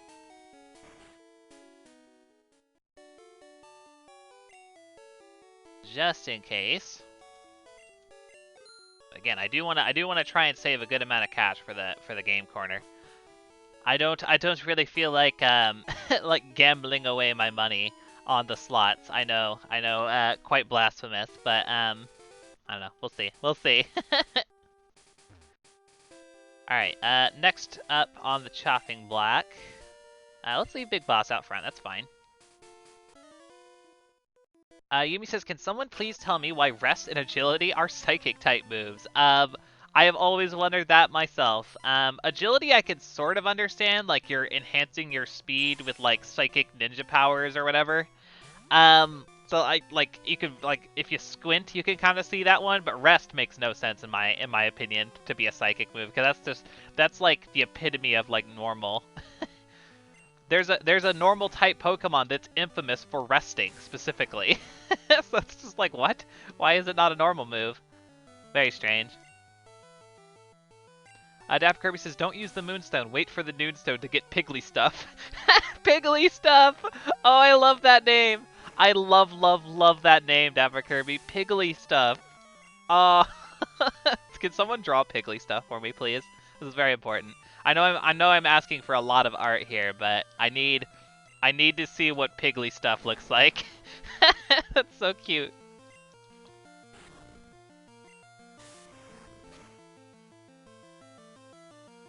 Okay, looks like 3-hit KO on this Kakuna. Not too bad, not too bad. Oh, Yumi says I would if I had any art skills. I mean, I wish I had art skill. I can, like, doodle a little bit, but, like, I wish I had some of the amazing art skills that some of the other cool people I've seen have. I'm always so jealous. Oh, Espionator's here! Ha! It's black and white! Run away! I think you'll find it's red and blue. No, I'm just kidding. How's it going, Espionator? Good to see you. I know, we're playing Gen 1. It's crazy.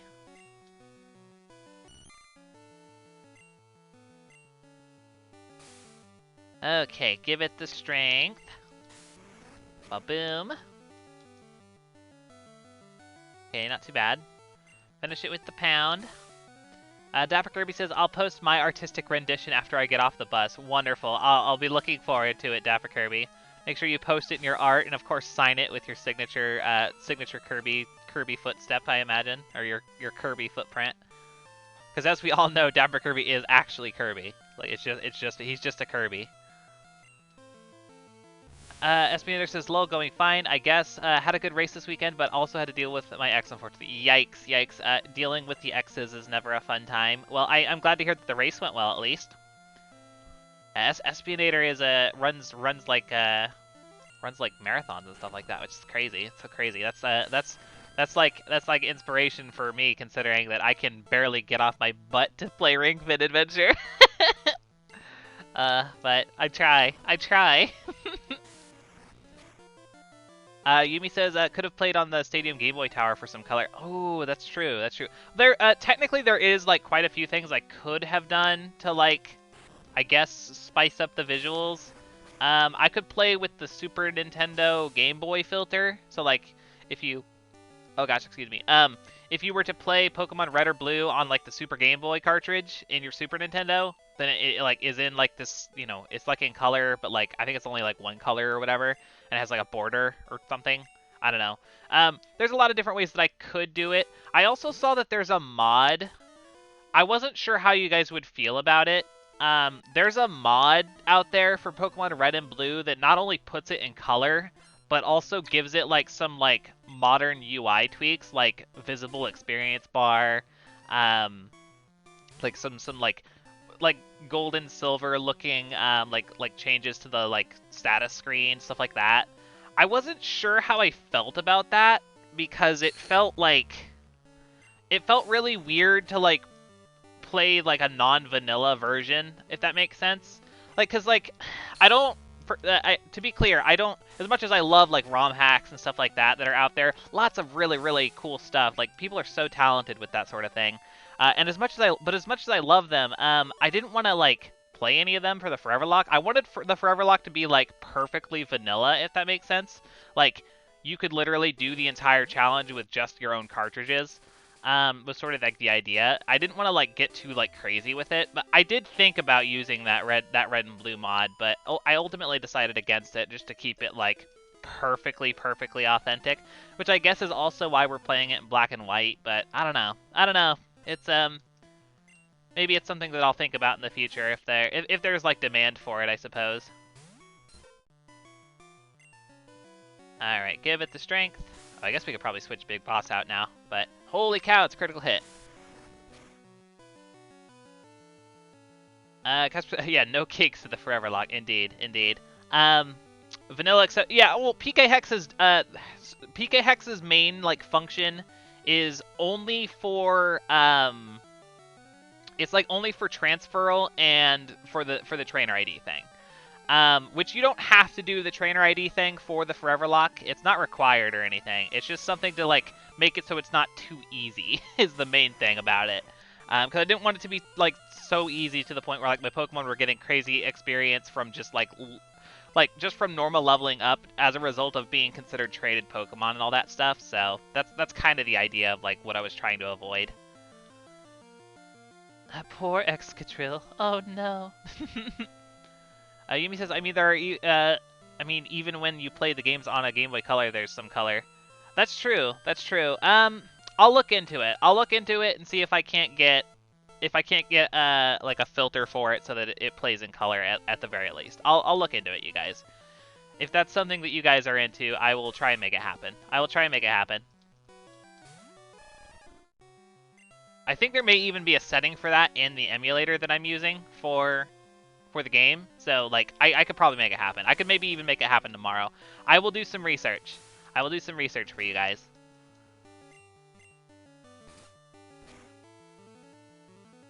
I'm using, like, the most, like, standard, like right out of the box. I mean, not literally out of the box, but you know what I mean. Like, I'm just using, like, the raw, like, I opened up the game in the emulator and we're just going sort of deal. I'm gonna go out to Beans. Sneakerand's kind of scaring me a little bit. Yumi says, I don't even mind the black and white at all, to be honest. Yeah, I mean, I'm kind of used to it, honestly. The last several times that I've played Gen 1, even aside from the Foreverlocke, is I played the Virtual Console 3DS ones. And those were in black and white for Red and Blue. So I guess I'm just used to it at this point. Okay, cool. Another one bites the dust. God, I really want a better move on Wardo, because Wardo it's honestly it's weird because it's kind of hard to use. I'm gonna look up what does Squirtle. Does Squirtle get Water Gun by level up? Yes, at level 15. Holy cow! Why so long? Oh, that feels bad though, because it's only 5 levels away. It's only 5 levels away, and but I know we get that TM for Water Gun in the cave. Hmm. Maybe I will. Maybe I will just use that TM. Maybe I'm too lazy to wait it out like that. I'm not sure. I'm not sure. All right, let's break on through. Put Wardo out front. Use a potion. Yumi says, but if you want it authentic, it should have a green tent. See, you know what's interesting about that, Yumi? I've never played Pokemon on an actual Game Boy, like the original Game Boy. I have never once done that. I've only ever played it on Game Boy Color, Game Boy Advance, Game Boy Advance SP, the 3DS Virtual Console, or an emulator. I've never played it on a proper Game Boy. I can't imagine what that must have been like. That seems so crazy to me, to play it with that like green hue with like no screen, like not only no light, but like a green tint and like all that junk to it. Like that seems so weird to me. That seems so weird to me. But I mean, evidently people did that back in the day, which is pretty cool. Pretty cool. I do have a Game Boy. I've just never actually put a Pokemon game in it. I've only ever played one game on an actual Game Boy, and that was Super Mario Land for like the first couple levels, and that's about it. Just to make sure my Game Boy worked when I bought it. I bought my Game Boy at a thrift store, so like I literally just tested it to make sure that it worked okay, and that's literally all I've done with it. Sorry. Okay, give it the bubble.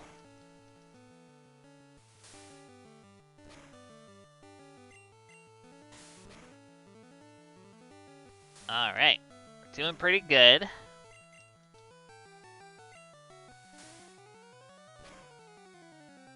I'm thinking, based on the time that we have left, I'm thinking that we're gonna try and get through Mount Moon.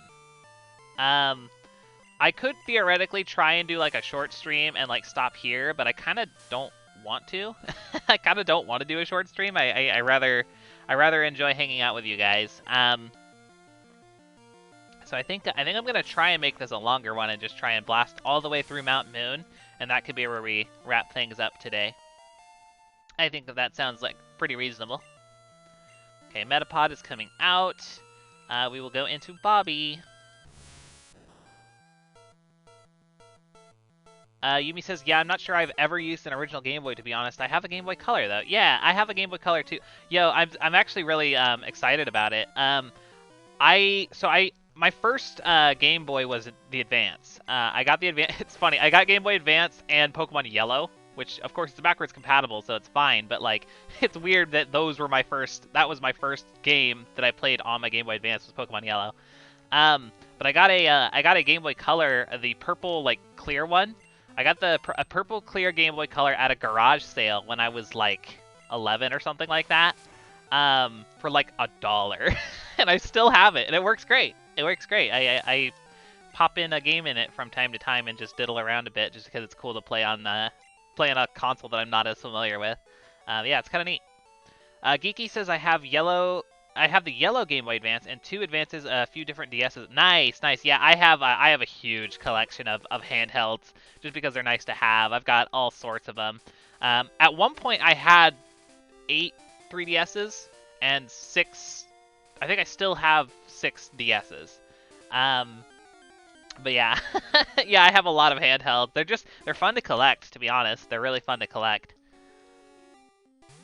Yumi says we had Pokemon before having Game Boys, but we had Stadium to play them on. Oh, that's so cool. That's such a unique way to do it, Yumi. Like, I don't think you like. Do you realize how like obscure that is of a feature like for most people? That's so cool that's the way, like, through Pokemon Stadium's like Dodo Towers or Doduo Towers is how you played it. That's so wild to me. That like actually blows my mind.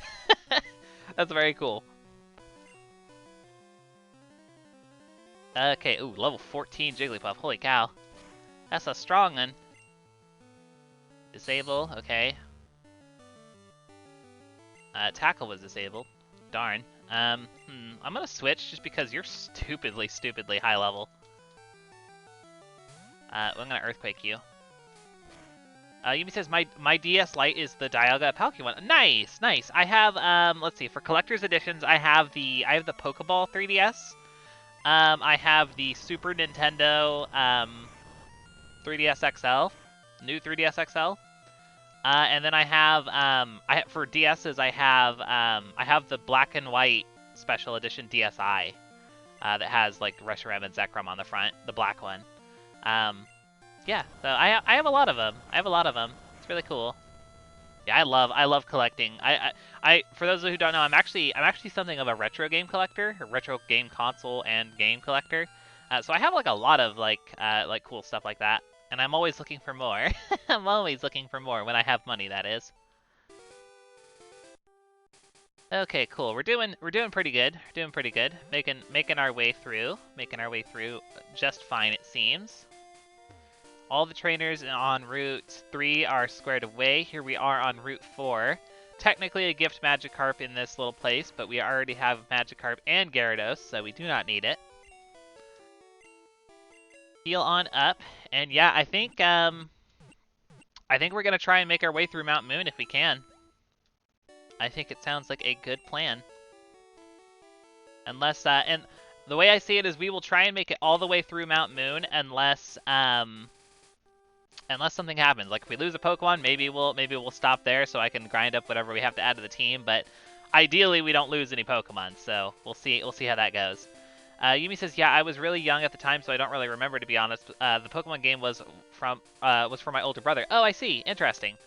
But I still think that's incredibly cool, Yumi. I think that's an incredibly cool way to like have your Pokemon history so like deeply tied to Pokemon Stadium of all things, because I feel like these days Pokemon Stadium is sort of considered to be like it's kind of niche. I feel like a lot of people don't really remember that game beyond like maybe renting it at Blockbuster or something like that. So that's really cool to me. That's just really cool to me.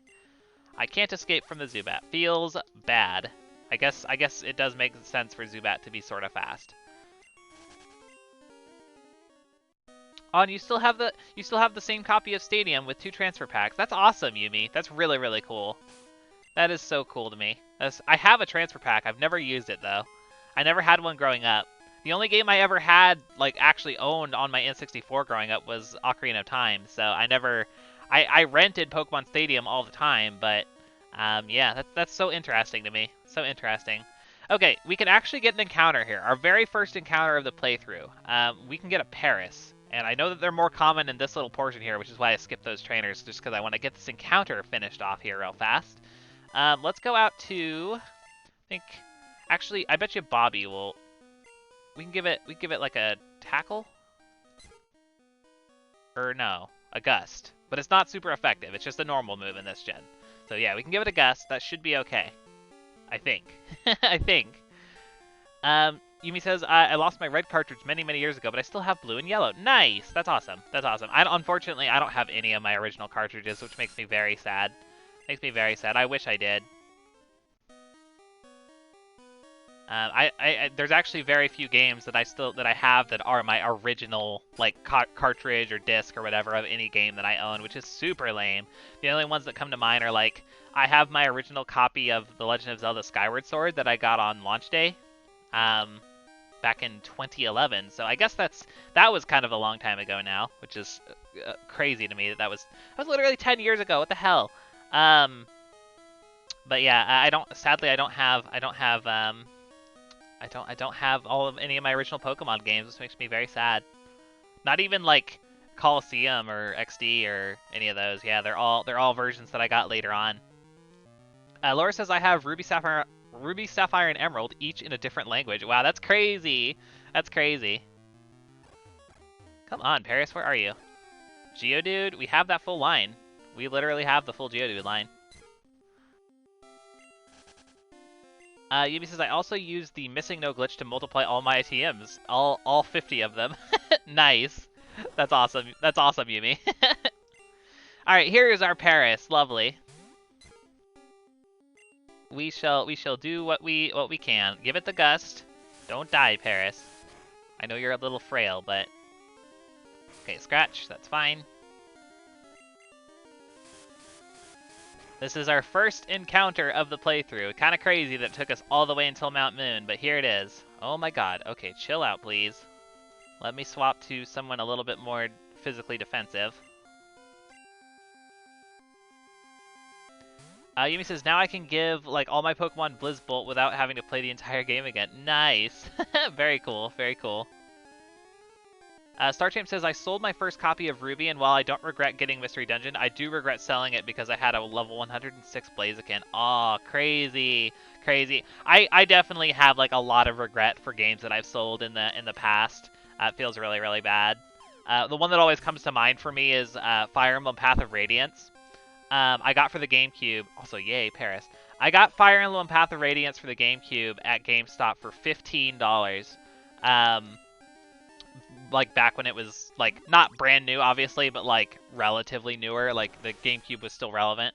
I got for $15, and I don't know if you've seen how much Path of Radiance is going for these days. I will always regret selling it and getting like $2 back from GameStop. But yeah, here we go. We have a Paris. Yumi says I'm too much of a hoarder to sell my games. See, that's how I am now. I used to sell them all the time, and then I would lose value like crazy. These days, I hold on to all my games. I don't sell any games unless I have a duplicate, unless I have like more than one copy of the same game. I will not sell any of them. Okay, Paris. Lay on your best nickname suggestions for our little bug friend here. What are we naming our Paris? Let's see. Yumi says, but at one point in time, I gave all my Yu-Gi-Oh cards to my brother and deeply regretted that, so now never again. I gave away all of my Yu-Gi-Oh cards when I was little too, and I was very sad about it later on. Absolutely. Absolutely. Casper suggests Larry as a name. I think we have a Larry, if I'm not mistaken. StarChamp says, I didn't know that Pokemon were supposed to stop at level 100, so now I don't have evidence that my game was bugged or hit by cosmic radiation. Nice, StarChamp. You did. Oh, you lost your Animal Crossing Wild World, Laura. That sucks. That sucks a lot. Oh no. StarChamp suggests France. I mean, that does make sense. That does make sense. We call it like the Eiffel Tower is in France or is in Paris, right? Call it Eiffel. Eiffel? Portobello. That's not bad. Oh, I see where you're going with it, Casper. I see where you're going with it. I do appreciate a good Phoenix Wright reference. Yeah. Soup. Soup. Oh, I kind of like that, Geeky. I think I actually like that. I'm gonna go with that one. Thank you everybody for the awesome suggestions. Portobello is really good too. Baguette. God damn it. These are all great. I like soup. It has a special simplicity to it. I like soup. This is soup. Welcome, soup. Go to the box. Beautiful. Okay, cool. Let's go back and fight those traitors that I skipped over. Thank you everybody for the fantastic suggestions. Honestly, that's one of the things that I look forward to the most when we play Pokemon games now. I freaking love you guys' nickname suggestions. You guys are all so smart. You guys are all so smart. You guys always come up with really clever names. Yumi says, mushroom soup with a hint of bug. You don't eat bugs, Yumi. Do you? I thought you liked the bugs. You don't eat the bugs. You hug the bugs. Or at least you do. I don't, because I am a baby. I am a weenie. But anyways, Casper says, I lost my dogs too for GBA and recently bought a new one. Yo, you got dogs too? If Dogs 1 was so good. That's cool though, Casper. I feel like we all have that like game from our childhood that is very nostalgic for us. Some bugs do eat bugs. That is true, StarChamp. Yeah, how do you feel about that, Yumi? How do you feel about the bugs that eat bugs? I feel like that's gotta cause problems for you. It's gotta be a conundrum of some sort. Some people do eat bugs, Dapper Kirby, it's true. I've seen those like crickets, like those crickets that you can buy in like a box, like candy, but it's crickets inside, and it makes me feel all sorts of bad feelings that I don't like. I don't like it at all. Yumi says, I mean, nature is gonna nature, I suppose. I mean, it's true. It's true. Are you upset when the bug eats the bug, though, Yumi? I do want to know that. I do want to know that. Casper says, bugs have the protein. No, Casper, no, no, no, no, no. Bugs have the bug. They are a bug. I don't like bug. I don't like to eat the bug. No, no, no, no. None of that. None of that for me, please. Aw, that's sad. That's sad, Yumi. That makes me sad. It's okay. It's okay. There's no bugs being eaten here. Not even a one. Not even the soup. The soup remains cold. The soup remains cold. Wake up, Bobby. The protein of the future. No, no, no, no, no, no. None of this. None of this bug eating in my chat. Absolutely none. Oh my god, this frickin' Clefairy is kind of getting my goat. I'm not gonna lie. I'm gonna go out to Big Boss. Ooh, we can get that Moonstone. I am gonna use that Moonstone as soon as we grab it. Absolutely, I'm going to.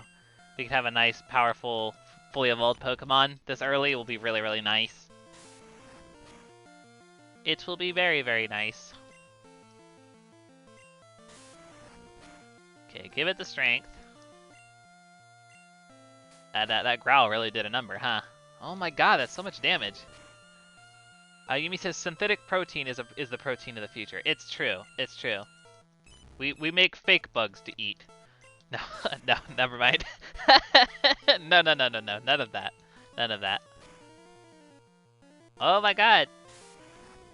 Dr. Kirby says, love me some toasted buggle with cream of Paris soup. Oh no. I hate that. I hate that. I don't like it. No, soup is soup. Soup is soup in name alone, not in practice. Soup will not become soup. Soup is called soup because it makes you soup, and then it stirs you into soup. Lots of soup. Puffball fight. It's true. Dapper Kirby, how do you feel about there being a puffball fight on the screen just now? Are you offended?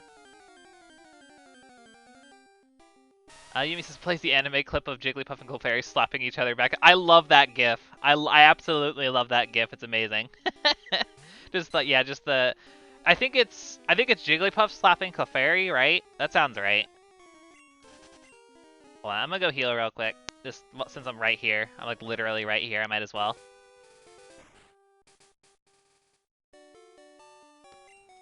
Heal on up. Beautiful. Oh, actually, while I'm thinking about it, because I know this is going to be a problem later, I need to switch the boxes. It just occurred to me. It, like, literally just occurred to me that I have to change the box, because it's probably full now. Or really close to full. Yeah, box 1 is full. Let me go to box 4. That's got to be a thing we stay on top of this time, because they only fit 20 apiece. So I'm glad that just popped into my head, because I totally would have forgotten by the time we got our next encounter, and I would have been a very, very salty Sally if I had let that happen. So we should be good though. Like I said, there's only like 20 encounters total we need in the game, so we should be good from this point. We should be just fine. Oh, that's right. Yeah, Clefairy stole Jigglypuff's microphone. Yeah, that's right. I remember that episode. I remember that one. Dapper Kirby says, I love fighting puffballs if they brawl for a respectable ideology or goal. Ideology, oh my god. See Kirby for his cake. Indeed. Kirby does want the delicious cake. Absolutely. That's really funny. Did Jigglypuff ever find an audience? That was, honestly, that's one of the weirdest parts of the anime to me, Star Champ. Jigglypuff just kind of doesn't show up again. Like, they leave Johto, and then Jigglypuff is just not a character anymore after that point, which is weird because it was such a reoccurring character. I don't know if there was ever any, like, resolution, like in Pokemon Chronicles or something. I'm not really sure. But yeah, Jigglypuff just kind of disappears from the show for, like, no reason. It makes me sad because Jigglypuff was always really funny. Dapper Kirby says, audience is a good name for a crowd of Audino in a concert. Yo, that sounds adorable. Oh, I want to see that. A crowd of Audino is an audience. Oh, that's cool. That sounds so cute. Oh, I like it. Espionator asks, what's everyone's costume for Halloween? Oh god, I don't really have one, Espionator. I don't really do anything for Halloween. I mean, I have like some cosplays I guess I could break out if I wanted to, but the street I live on has like no kids on it, so like there's never like any trick-or-treaters coming to my house on Halloween, so I don't really usually do anything for it.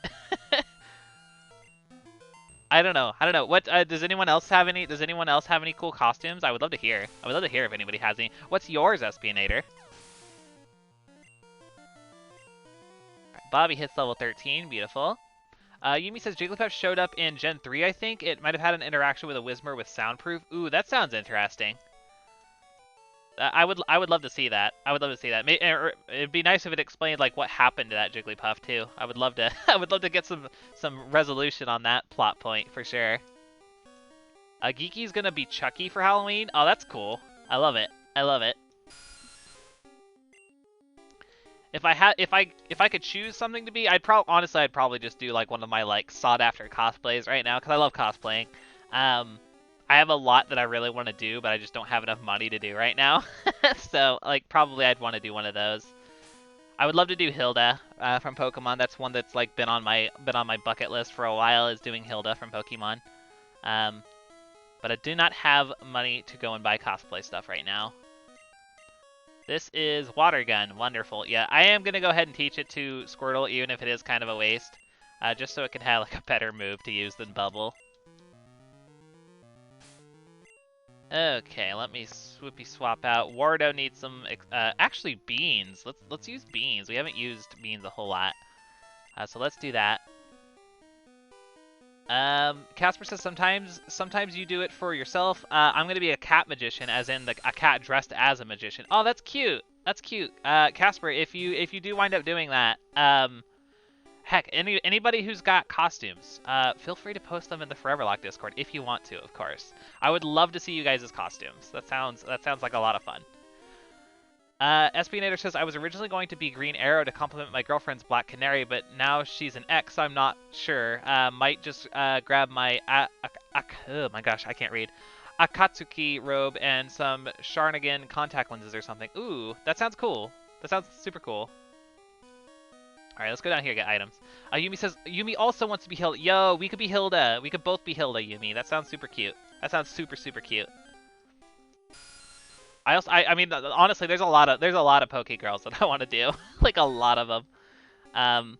The only Poke Girl I've ever done was I did the female Team Skull Grunt. That's the only one that I've done, which is kind of crazy considering how much of a Pokemon fan I am. But I digress.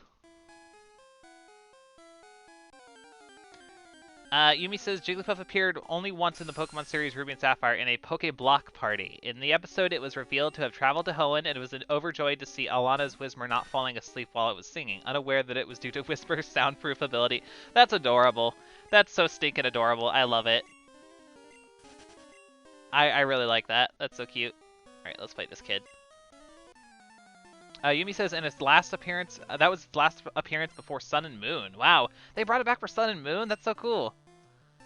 Yay, Jigglypuff found their audience. Yes, Star Champ. That's so wonderful. That's so wholesome. I love it. Yumi says, I've never cosplayed before at all, to be honest. Oh, you gotta get on that, Yumi. Cosplaying is so much fun. It's so much fun. I've been to several conventions as a whole bunch of different characters, and it's a great time. It is a great time. Laura hasn't either. You guys gotta get on that cosplay train. Damn it, Dapper Kirby. God damn it. Stop taking things I say out of context. Dapper Kirby says there's lots of Poke Girls I want to do. Lids the Felon 2021. Hey. You know what? I'm just gonna plead the fifth on this one. I don't want to incriminate myself. Damn it. Geeky says I've done a Misty cosplay. Ooh, that sounds awesome. That sounds awesome. I would love to do a Misty cosplay. Yumi says cosplays cost money and or time, and or time is the issue. Yeah, it's true. Cosplays, especially like really elaborate ones, can be very time intensive and money intensive. I did Zelda from Skyward Sword, and that one, like, you would think, like, based on her design, it's like not that complicated. It was very complicated. It was very, very complicated to get that just right, especially the wig. Wigs are very hard to work with. Very, very hard to work with.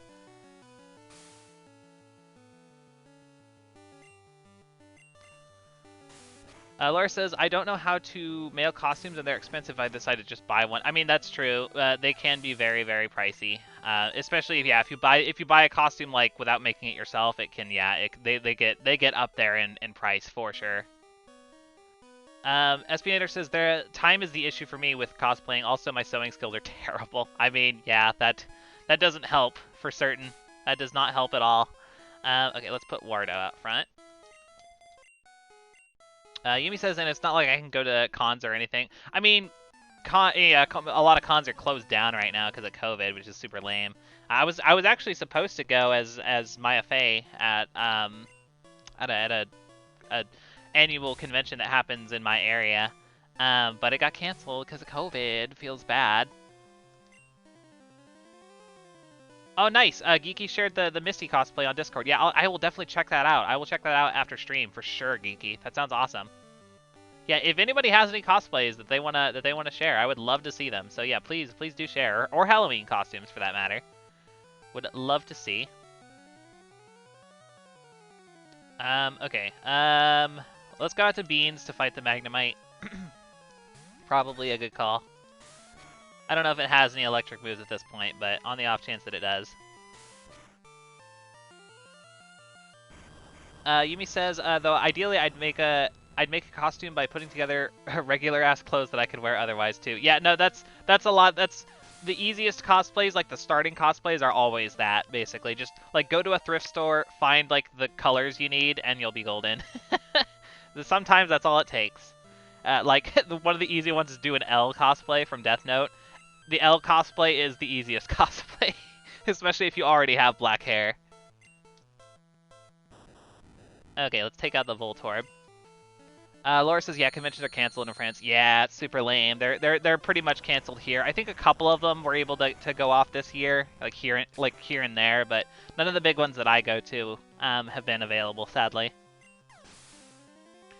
Casper says, the joy of cosplay is you don't have to look like the character. Yeah, no, like, to be clear, anybody who's, like, reluctant to cosplay because they feel like they just can't do it, or, like, they don't have the right body type, or the right skin color, or anything like that, that is, it's not true. You can cosplay anything you want to, whether it's a different gender, different race, different anything.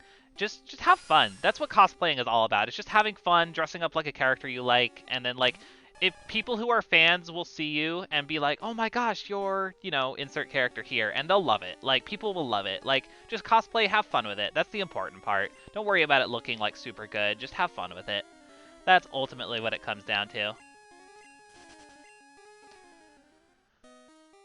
Let's see here. I'm falling behind on chat a little bit. Sorry about that. StarChamp says, I had a really neat idea for a cosplay. Go as a group of Caleb and Serena with various versions of their custom outfits. Oh, that sounds adorable, StarChamp. I would love that. I would love that. Especially the little Pangoro hat. I want to see the little Pangoro hat. That sounds cute.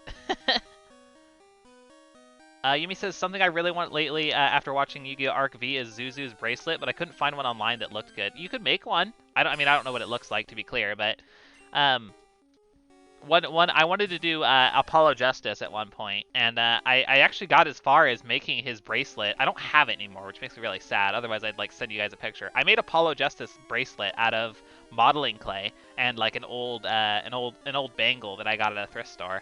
And it looked pretty good. Like, it wasn't, like, professional or anything, but it looked like people could tell what it was, so... Yeah, you can make it. You can make it. You can make anything, Yumi. If you put your heart and soul into it, you can literally make anything you want to. Espionator says, the only successful cosplay I ever did was Jigen from Lupin the Third. Sadly, no one knew who it was because Lupin is such an overlooked anime. I have not seen Lupin, but I know of it. I know of it. I know that you pronounce it Lupin, not Lupin. But that is all I know about it. That's cool though, Espionator. If you have pictures, you should totally post them in the Discord if you want to. I'm not gonna like pressure people to send pictures or anything like that, but I love looking at cosplay pictures. They're like it's like one of my favorite things. Okay, we gotta switch. Yumi says that, like, I want proper metal one with like the rings folding into. I'll have to look at a picture of like what it looks like. If you can post one if you want, Yumi. But regardless of like whether it's metal or not, you can. I assure you, people have come up with very creative ways to make stuff like that and make it look like actual like the thing. Because like there's there's all sorts of like fun like cosplay like tips and tricks that you can follow online for cool stuff like that. Absolutely. Espionator says, highly recommend Castle of oh god, Cagliostro. I'm probably saying that wrong. Sorry. Directed by Hayao Miyazaki and has some incredible action. Nice, Espionator. I'll have to look into that. Absolutely. Alright, good damage to the Oddish. Not enough to kill, though. I gotta heal. We got potions, though, so we're good. Casper says, I went to the con dressed as Daisei Ozumu from Bungo Stray Dogs, and someone asked if it was Castiel from Supernatural. Oof. That's, I mean, it happens. It happens. The people just don't know. People just don't know sometimes. It happens. Yumi says, this is less for cosplay and more for I just want it every day. That's fair. That's fair. I mean, I have a, I was gonna say, I have a Digimon Adventure era Digivice on my purse that I wear every day, like whenever I go out. I just have a Digivice hanging from my purse at all times, and my Poké Locker. So, like, I understand just wanting nerd accessories at all times. Absolutely. Alright, we stay in. Give it the strength.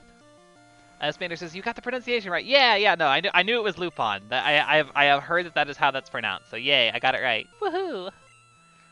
Starchamp says, I had the same thing from Style, the from Magical Intex. It was fun, but no one knew who it was because it was kind of obscure at the time. Yeah, I mean, that is sort of the drawback of enjoying obscure anime or video games and stuff like that.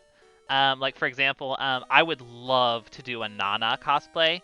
Nana is one of my all-time favorites as far as anime goes. The problem, no one has seen Nana. And, like, they wear, I mean, they're regular people as well. It's set in, like, modern times, like, mid-2000s, and it's just punk rock clothing for the most part.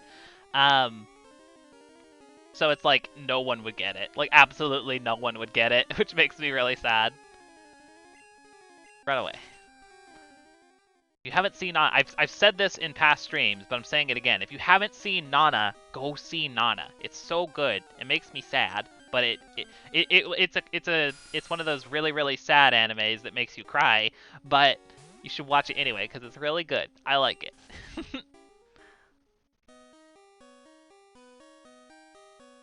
Casper says, yes, because a trench coat is Castiel's personality. I don't know the character. I've heard of a certain magical index or whatever, but I have not engaged with it in any form as of yet. Geeky says Castiel from Supernatural would be awesome. I've never seen Supernatural either. I don't see a lot of shows. I mostly just watch the same shows that I've watched for a really long time over and over again. It's a bit of a problem of mine. I'm trying to branch out though and watch other things. Alright, Zubat. Get him, Lordo.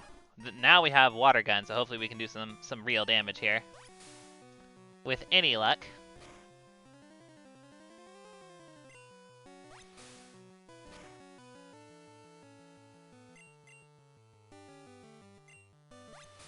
Give it another water gun. Alright, 4-hit KO looks like. With any luck. That would be ideal.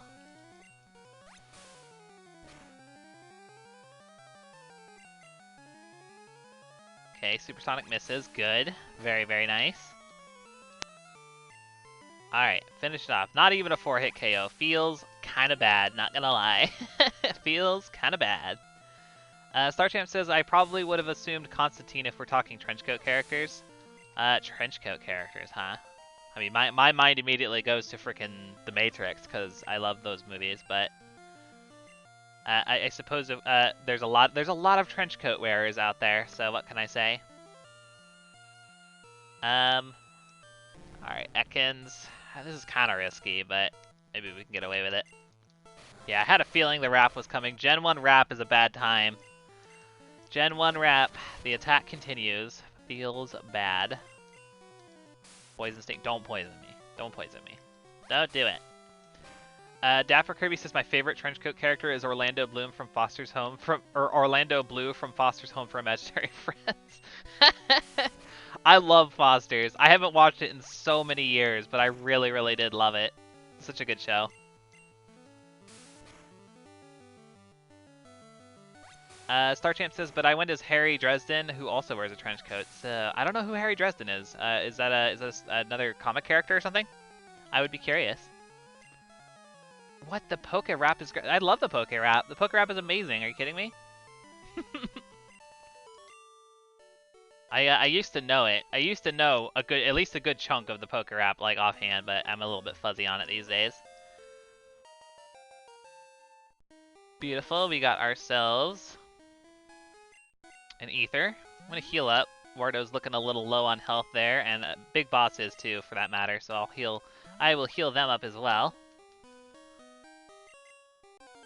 And we will scurry on past this Paris because it means nothing to us.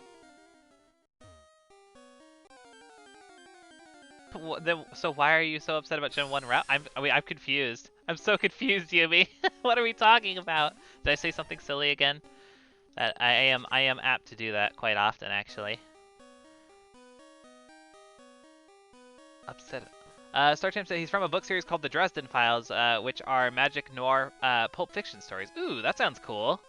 That sounds really cool. I never even think about that, honestly.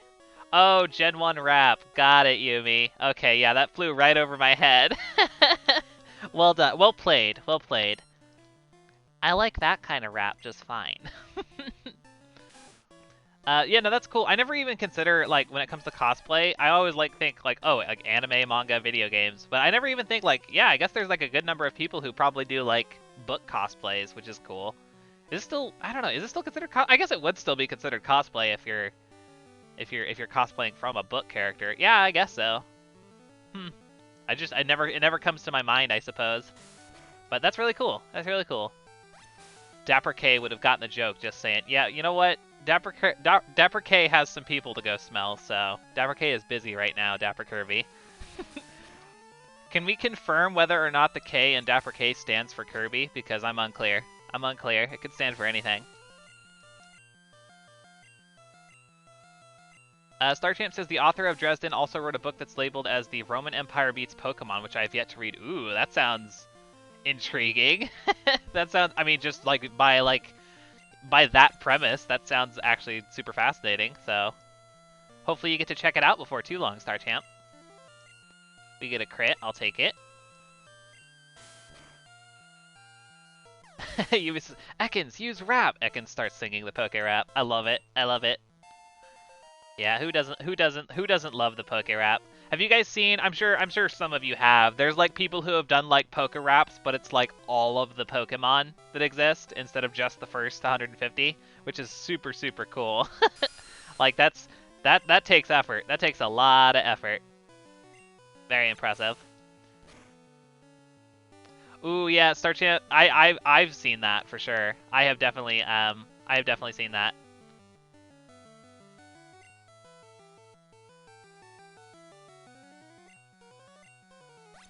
Ercluser, Poke Rap is French in French is super cringe. First off, welcome. Thank you for stopping by. But really, I guess I never even thought about that. I guess there have to be other versions of it in different languages too. That sounds crazy.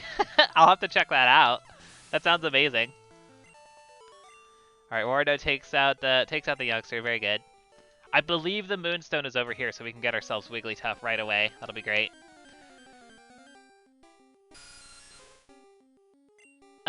It's sort of a goofy video, Yumi. It's definitely got that early 2010s animation on YouTube vibes. It's pretty funny. It's pretty funny. It's at the very least, it's entertaining just to see it at least the one time. Alright, Moonstone should be right over here. I want it.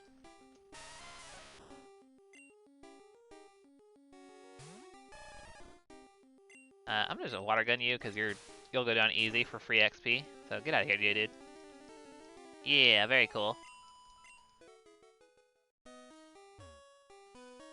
It's true, Yumi. They can be super hit or miss. I haven't seen Pikachu on Acid in a really long time, but I recall finding it relatively amusing. So I think you'd be safe to check it out. All right, Big Boss is gonna evolve. Dapper Kirby says, "Not gonna lie, the poke rap is kind of cringe in any language, but it's so good regardless. It's super catchy." It's true. It's true. It's.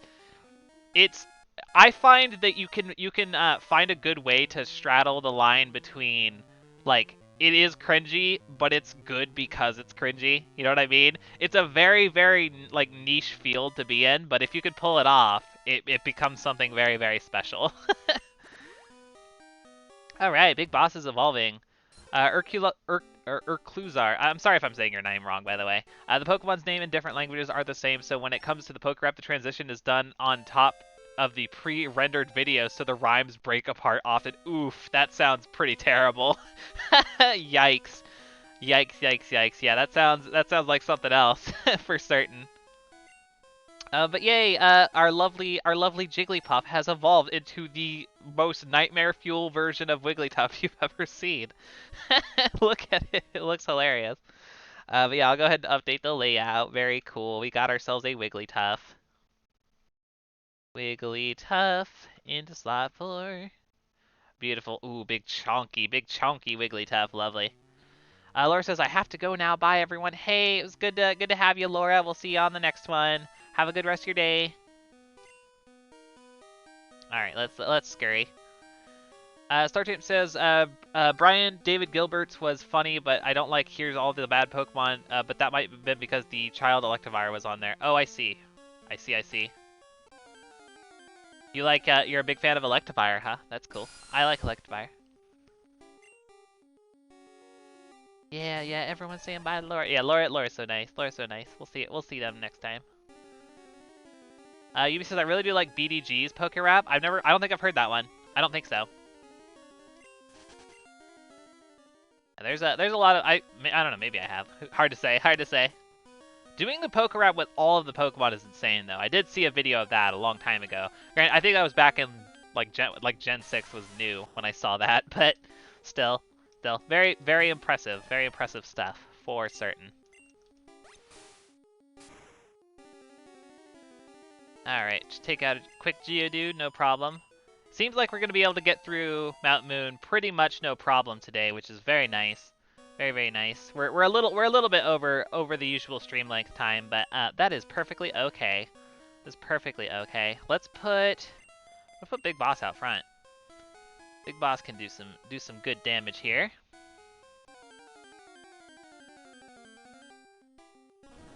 Oh, I guess I can quickly mention today's question of the day.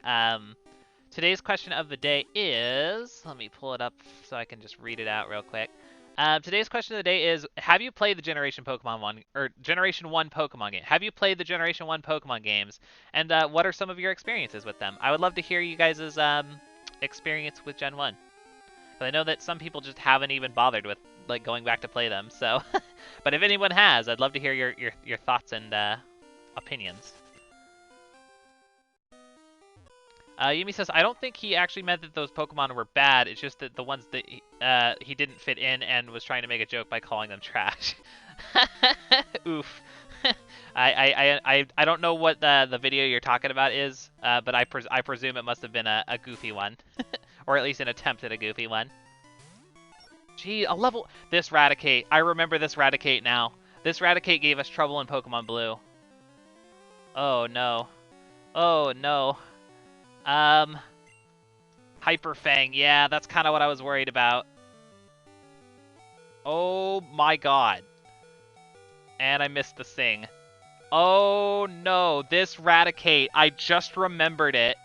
I just remembered this Raticate, and it gave us absolute hell last time. Oh no. Oh no. And I don't think my potion is gonna be. Yeah, it's not even close to enough to save us from another Hyper Fang. This is not good. Oh no, this is not good. I can't believe I forgot about this Raticate. Oh dear. Hold on. I could go out to Petey. Oh no, this is not good. Oh no.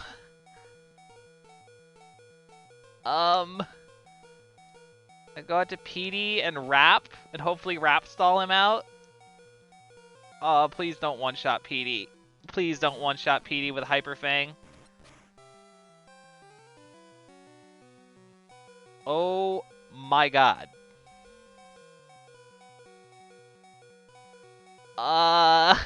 This is not good, you guys.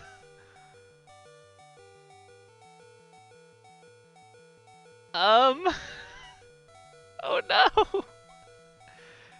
Do you guys think that Bellsprout is faster? Probably not, huh? This is really bad. I don't have anything for this Raticate. Sandshrew has good defense, yeah, but it's also taken damage already. Am I really gonna lose a Pokemon already? No, this stupid Raticate. When we played Pokemon Blue, this same Raticate did this exact same scenario to us. The exact same one. Yeah, Hyper Fang is way too strong for this early in the game. This is absurd. Oh my god. I think we have to give up on Petey. It's super lame, but I think that we have to give up on Petey so that we can heal Beans up to full and go for the Earthquake and hope that Hyper Fang doesn't do a crazy amount of damage because yeah, I know, and he's a cheater. Yeah, he's a cheater. Rattata evolves at level 20. This is garbage. This is some garbage. What do you guys think? Should I potion up Beans to full and then swap out an Earthquake, or not swap out? Let Petey. That sucks. Letting the Victory Bell go down before it's even had a chance to do anything. That's like super lame. That's so incredibly lame. But I don't really see a whole lot of outs here. I don't see a whole lot of outs that don't result in problems for us. Dapper Kirby says, I'd give up Wigglytuff, not Bellsprout. I mean, that's true. Bellsprout, we need the grass for Misty. That's true. That's very true. That's just really rough. Holy cow. That's so rough.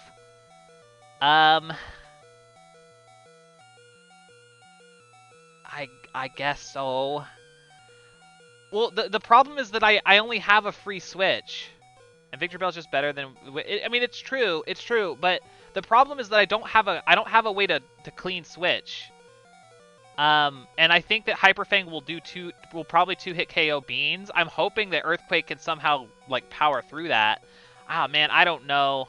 Because I don't have a way to get into Wigglytuff and not lose the We could dump Pidgey. That's true. I mean, that feels really bad to just let Bobby go down, but you can check Petey's defense stat.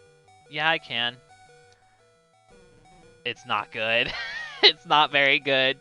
Yeah. I mean, Petey went from 40 down to 1, so it took 39 damage. Yumi says we can compare to the other Pokemon, and you have the we have the approximate damage. Yeah. Problem is I only have one potion, which is only 20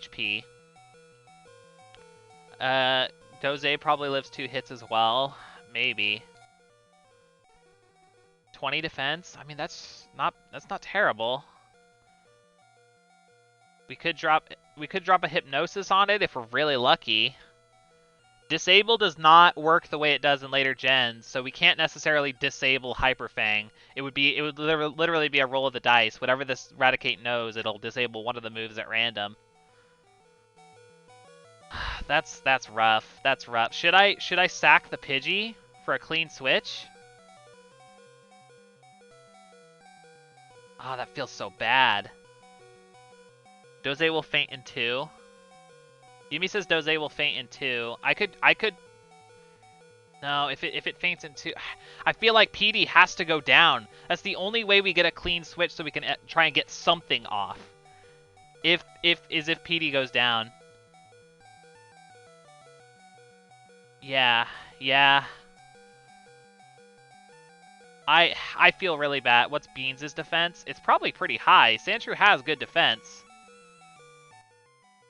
Yeah, really, really good. Really, really good defense. I was gonna say, I don't know if it's enough, though. Like, for me to comfortably switch into Beans. I really don't want Beans to go down. It has Earthquake, which will absolutely destroy Lieutenant Surge. I would really like to hold on to this Sandshrew. Beans will take 20 damage. See, that's too much. That's too much. It can't even take 2 hits. Oh, man, that's so rough. That's so rough. I feel like the only thing we could really do is let PD go down. And I wonder, like, how much does Earthquake do? I wonder. Earthquake probably doesn't one-shot the Eradicate. Probably not. Probably not. Oh, man, this sucks. I can't believe we're having this big of a struggle on our first freaking thing. It's so frustrating. I wonder if Doze would be able to get a Hypnosis off.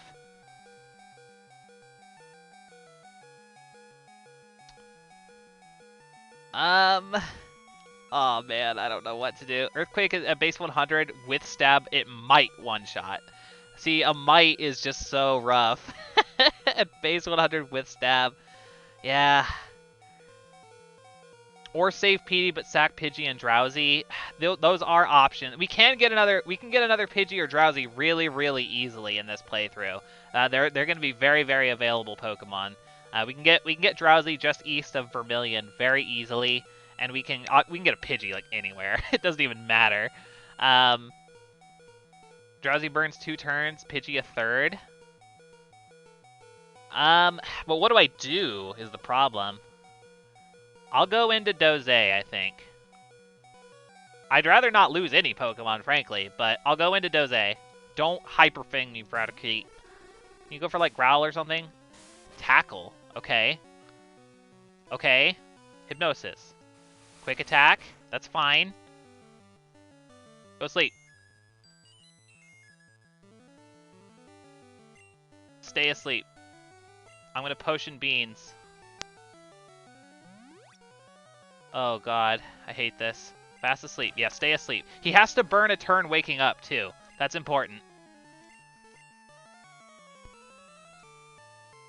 Okay, Beans comes out. Still fast asleep. Good. Earthquake. I think we might be okay. We might be okay here. If Earthquake doesn't one-shot, it should two-shot. Okay, maybe it won't two-shot, but still, I think we're okay. Yeah, he's still asleep. We're fine. Oh my god, that was so risky. That was like the riskiest freaking play I think we've ever had. That was insane. Okay, he's still livid, but that's okay. We finish him off. He's got to burn a turn waking up anyways. He's still asleep. We're good. Fake tension. Shut up, Dapper Kirby. It was not fake. That was real tension. That was real tension. I didn't like that at all. And we didn't have to sacrifice anybody. Everybody lives. Wonderful. PD hits 15. Very good.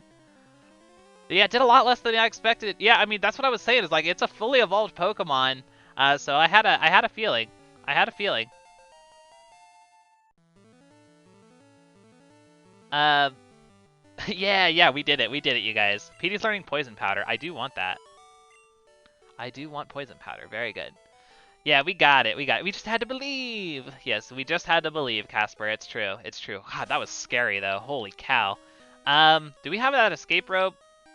Yeah, let's escape rope. Let's get out of here and heal up real fast. Maybe go get some more potions. Yeah, that was definitely an edge of the seat moment, Star Champ. Absolutely, it was. Holy cow. I can't believe we actually came out of that. Okay, I made just the right plays and had just the right amount of luck with that Hypnosis landing, so... And not to mention him using Quick Attack and Tackle instead of Hyper Fang again. That's absurd that it has Hyper Fang, by the way. I'm going to go get some more potions on the off chance that there's something else in that cave that wants to rock my socks off. So yeah, I'm going to use a little bit of speed up here and get back to Pewter. We're gonna break through Mount Moon. We're gonna do it. We're gonna do it. We'll finish it today. We will finish it today before I end stream, for sure. For sure. Yumi says, see, that's not the rocket I usually have issue with. I usually get stuck at the one before the fossils. Oh, what does he have? He has like a coughing and a... I think he has Eradicate, or not a... Is it Eradicate or Rattata? I don't remember. Oh, but you're usually not Nuzlocking. Yeah, that's fair. Yeah, the Nuzlocke really does give it a whole new like level of issue. Yeah, for sure. Dr. Chris says, by the way, you got a rare candy. Oh yeah, we could use the rare candy on Wartortle. That's true. What is Wardo's XP at right now? Yeah, sure, why not? That works. Yeah, let's get a Wartortle. Thank you for catching that there, Dapper Kirby. Appreciate it. Wardo, level 16. We get ourselves a Wartortle. Oh, look at him. He achieves his final form. Wonderful. Wartortle. That should definitely help us out. Give us some bulk on the team. Lovely. Alright, Wartortle into slot 1. Beautiful. Alright, now let's head on back. Oh, actually, hold on. Let's get some more potions, like I said. And then we'll head on back. But yeah, somehow, wow, I'm so like I guess just impressed / like relieved that we somehow came out of that without actually losing anybody. Like, that was cool. Like, we were all like, oh, we'll have to sacrifice Pidgey, we'll have to sacrifice Bellsprout, but like, no, we just do the right plays. That's all we had to do. Very nice. Very nice. No one goes down. We keep our team intact. I am going to remember that freaking Rocket Grunt now. Like, going forward, for sure, I am going to not let that Rocket Grunt give us so much trouble in the future. Cause yeah, like we need to be prepared for that one. That freaking Hyper Fanging Raticate is absurd. Okay. All the way back to Mount Moon. I'll use a little bit of speed up. It's just kind of hard to control in Gen 1. Boink, boink, boink. Get out of here, Zubat.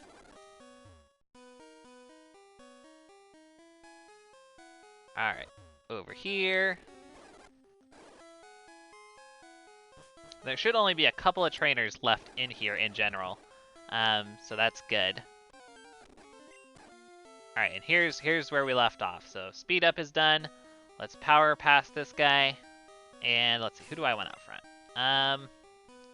Obviously these guys are probably fine. Let me get my my order right here so I can feel good about myself. 14, 15, 16. Beautiful. Alright. Let us scurry. Get out of here, Paris. I didn't mean to speed up there. Oopsie. We're almost done here, you guys. We'll get through Mount Moon, and that's probably where we'll go ahead and call it. I don't think... Hold on, let me look at my list again here. Let's see. The next encounter that we... yeah, that's funny. The very next encounter that we have to worry about after the Paris that we caught here in Mount Moon is actually Diglett's Tunnel. Or Diglett's Cave, rather. Yeah, there's no Pokemon that we need on the route after Mount Moon, anywhere south of Cerulean or anything like that. The very next Pokemon that we have available to us will be that Dugtrio. We can get a Dugtrio in in frickin' Diglett's Cave. Geeky asks, are we getting Mew? We actually already have a Mew, Geeky. One of the Foreverlocke challenge benefits, I guess you would say. We're playing it where for every 10 Hall of Famers that we get into the Hall of Fame, we are able to import into our game one of the mythical Pokemon, an official distribution of, like, basically a copy of an officially distributed Pokemon, and have that available to us. Sorry, I can't freaking talk right now. I'm still blown away by that Raticate. But yeah, so we actually earned our Mew a while back, so we just have a Mew in the box right now that we can use at any time. So that'll be cool. That'll be cool. Yeah, I believe right now the mythical Pokemon that we have are... I didn't see what's coming out. Beans. Beans can fight it. Right now we have Mew, Jirachi, and Zeraora. Those are the ones that we've chosen to add to our game so far for our 30 Hall of Famers. Yubi says, "Are you allowed to use the Mew glitch?" No. We're not allowed to use any glitches. Glitches are not allowed in the Foreverlocke challenge, which is sad because it would make it a lot easier to capture a Chansey in Gen 1, but I digress. No glitches. No glitches allowed. It would be really cool to do though, because that's a fun glitch to perform. Surprisingly easy. It's kind of crazy how actually broken these games are, but yeah, no, we're not gonna do any glitches. I believe that there is another Moonstone right here. Get past this real fast. I mean, you know what I mean, Yubi. Like, we're not gonna do any like exploits to like, you know, get it. We're not gonna get a level 100 Nidoking or anything like that. Does not count. All right, let's switch out to Beans. Beans should be able to fight this guy. I believe he just has the I think he just has Grimer and Voltorb, which Beans can decimate with a couple of Earthquakes.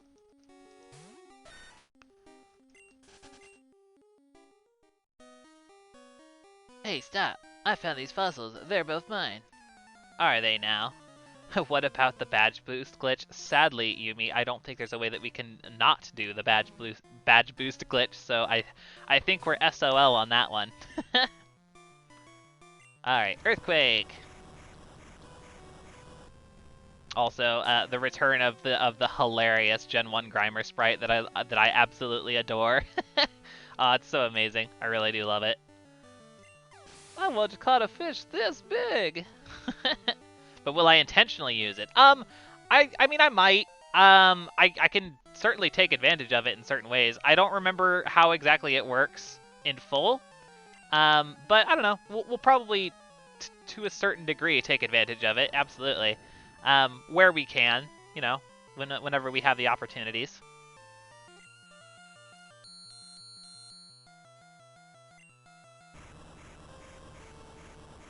Grimer yelling and arms up in all roller coaster. It's true, it does look like that.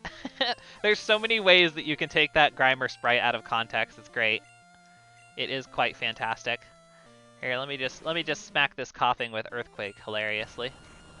No levitate for you, my friend. Also, you wrongly designed coughing. Beautiful. Yeah, Beans absolutely savages this trainer. Not even worried. Alright, Dome or Helix Fossil. I do believe we need both. We currently have, I think, Omastar. But we still need an Almanite, and then we need Kabuto and Kabutops. So, what do you guys want me to pick? I'll let you guys pick. I am fine with that. I'm just gonna drink some coffee real quick. Do we want to get the Dome Fossil or the Helix Fossil? It's funny, I think we actually forgot to grab another fossil. A lot when we played Blue. Well, we grabbed the fossil, but I think we forgot to resurrect it, which is a big old oof, but it happens. Ooh, Yumi's got the Helix emote. Ooh. Starchamp says go with Kabuto. We are missing both Kabuto and Kabutops. It would only make sense to balance things out a little bit, I suppose. And we're also hardcore nonconformists around here, so yeah, we'll go with a Dome Fossil just out of spite. Starchamp says you can always breed the other, right? No, we actually can't breed in the Foreverlocke. Breeding is not allowed at all. But that's okay. We can, I mean, we'll be playing Gen 1 again, also Fire Red and Leaf Green eventually. So like there's plenty of opportunity for us to get all of the to get all of the fossil forms. We already have Omastar, Yumi. We have Teplin the Omastar. So we already have Omastar. Yeah, we already have the Omastar. We'll get Kabutops. That sounds good. Kabutops is more buggy. That's true. That is very, very true. We'll take the Dome Fossil, and we will make sure to swing by the Cinnabar Lab to get that resurrected, and not forget about it this time, so that we can add another fossil to the squad. That'll be cool. Plus Sword Arms. You know, Sword Arms are a benefit, I feel. I feel, Star Champ. Sword Arms, A-okay in my book. They get the Lydia seal of approval. All right, beautiful. Well, here we go. We have officially made our way out of Mount Moon. I think, let's see. I guess I can get all the way to Cerulean. That's fine. Before we wrap things up, might as well go heal up at the Pokemon Center. There's not a whole lot up here. Yeah, the punchy guys aren't here in this gen, sadly. The punchy and kicky guys. I believe we can get the TM for Razor Wind or whatever, like right here. Pretty sure this is TM04 Razor Wind in Gen 1. I think. Whirlwind, close enough. Close enough. Yumi says Scyther did it better. Imagine a run with both. Oh, heck yeah. It's a Pokemon playthrough, but you only use Pokemon that have swords for hands. So it's a very small playthrough. Like, there's not a lot of variety there, but I mean, the fact that it happened more than once is impressive. Anyways, yeah, no encounter to get on this route, so we can just move right on past the grass. We're not even worried about it. And here we are in Cerulean City, you guys. Pretty great stuff. Pretty great stuff. I will hit the Pokemon Center, and I am going to go ahead and wrap things up for today. Had a lot of fun. I'm really glad to be back. I'm really glad to be back. It was a lot of fun today. I missed you guys. I missed hanging out with you cool people so much while I was on vacation. So it was a lot of fun getting to hang with you all. So yeah, great stream. Thank you, Geeky. Thank you, Geeky. We'll see you around. We'll see you all around. I will be back at 10 a.m. Pacific Standard Time tomorrow. We'll be continuing our Pokemon Red playthrough. Greatly looking forward to it. I'm glad that we didn't lose anybody today. We came damn near close, but we managed to pull through, so that's wonderful. And yeah, I'll see you guys tomorrow. I hope that you'll look forward to more fun, exciting adventures in the Kanto region, and we will try and make this playthrough another fun one, another victory. It'll be great. Yes, it was a lot of fun, says StarChamp. Thank you so much. It was good to see you, StarChamp. It's been a little while, so yeah, wonderful to have you. Take it easy, everyone. Have a good one. Bye-bye.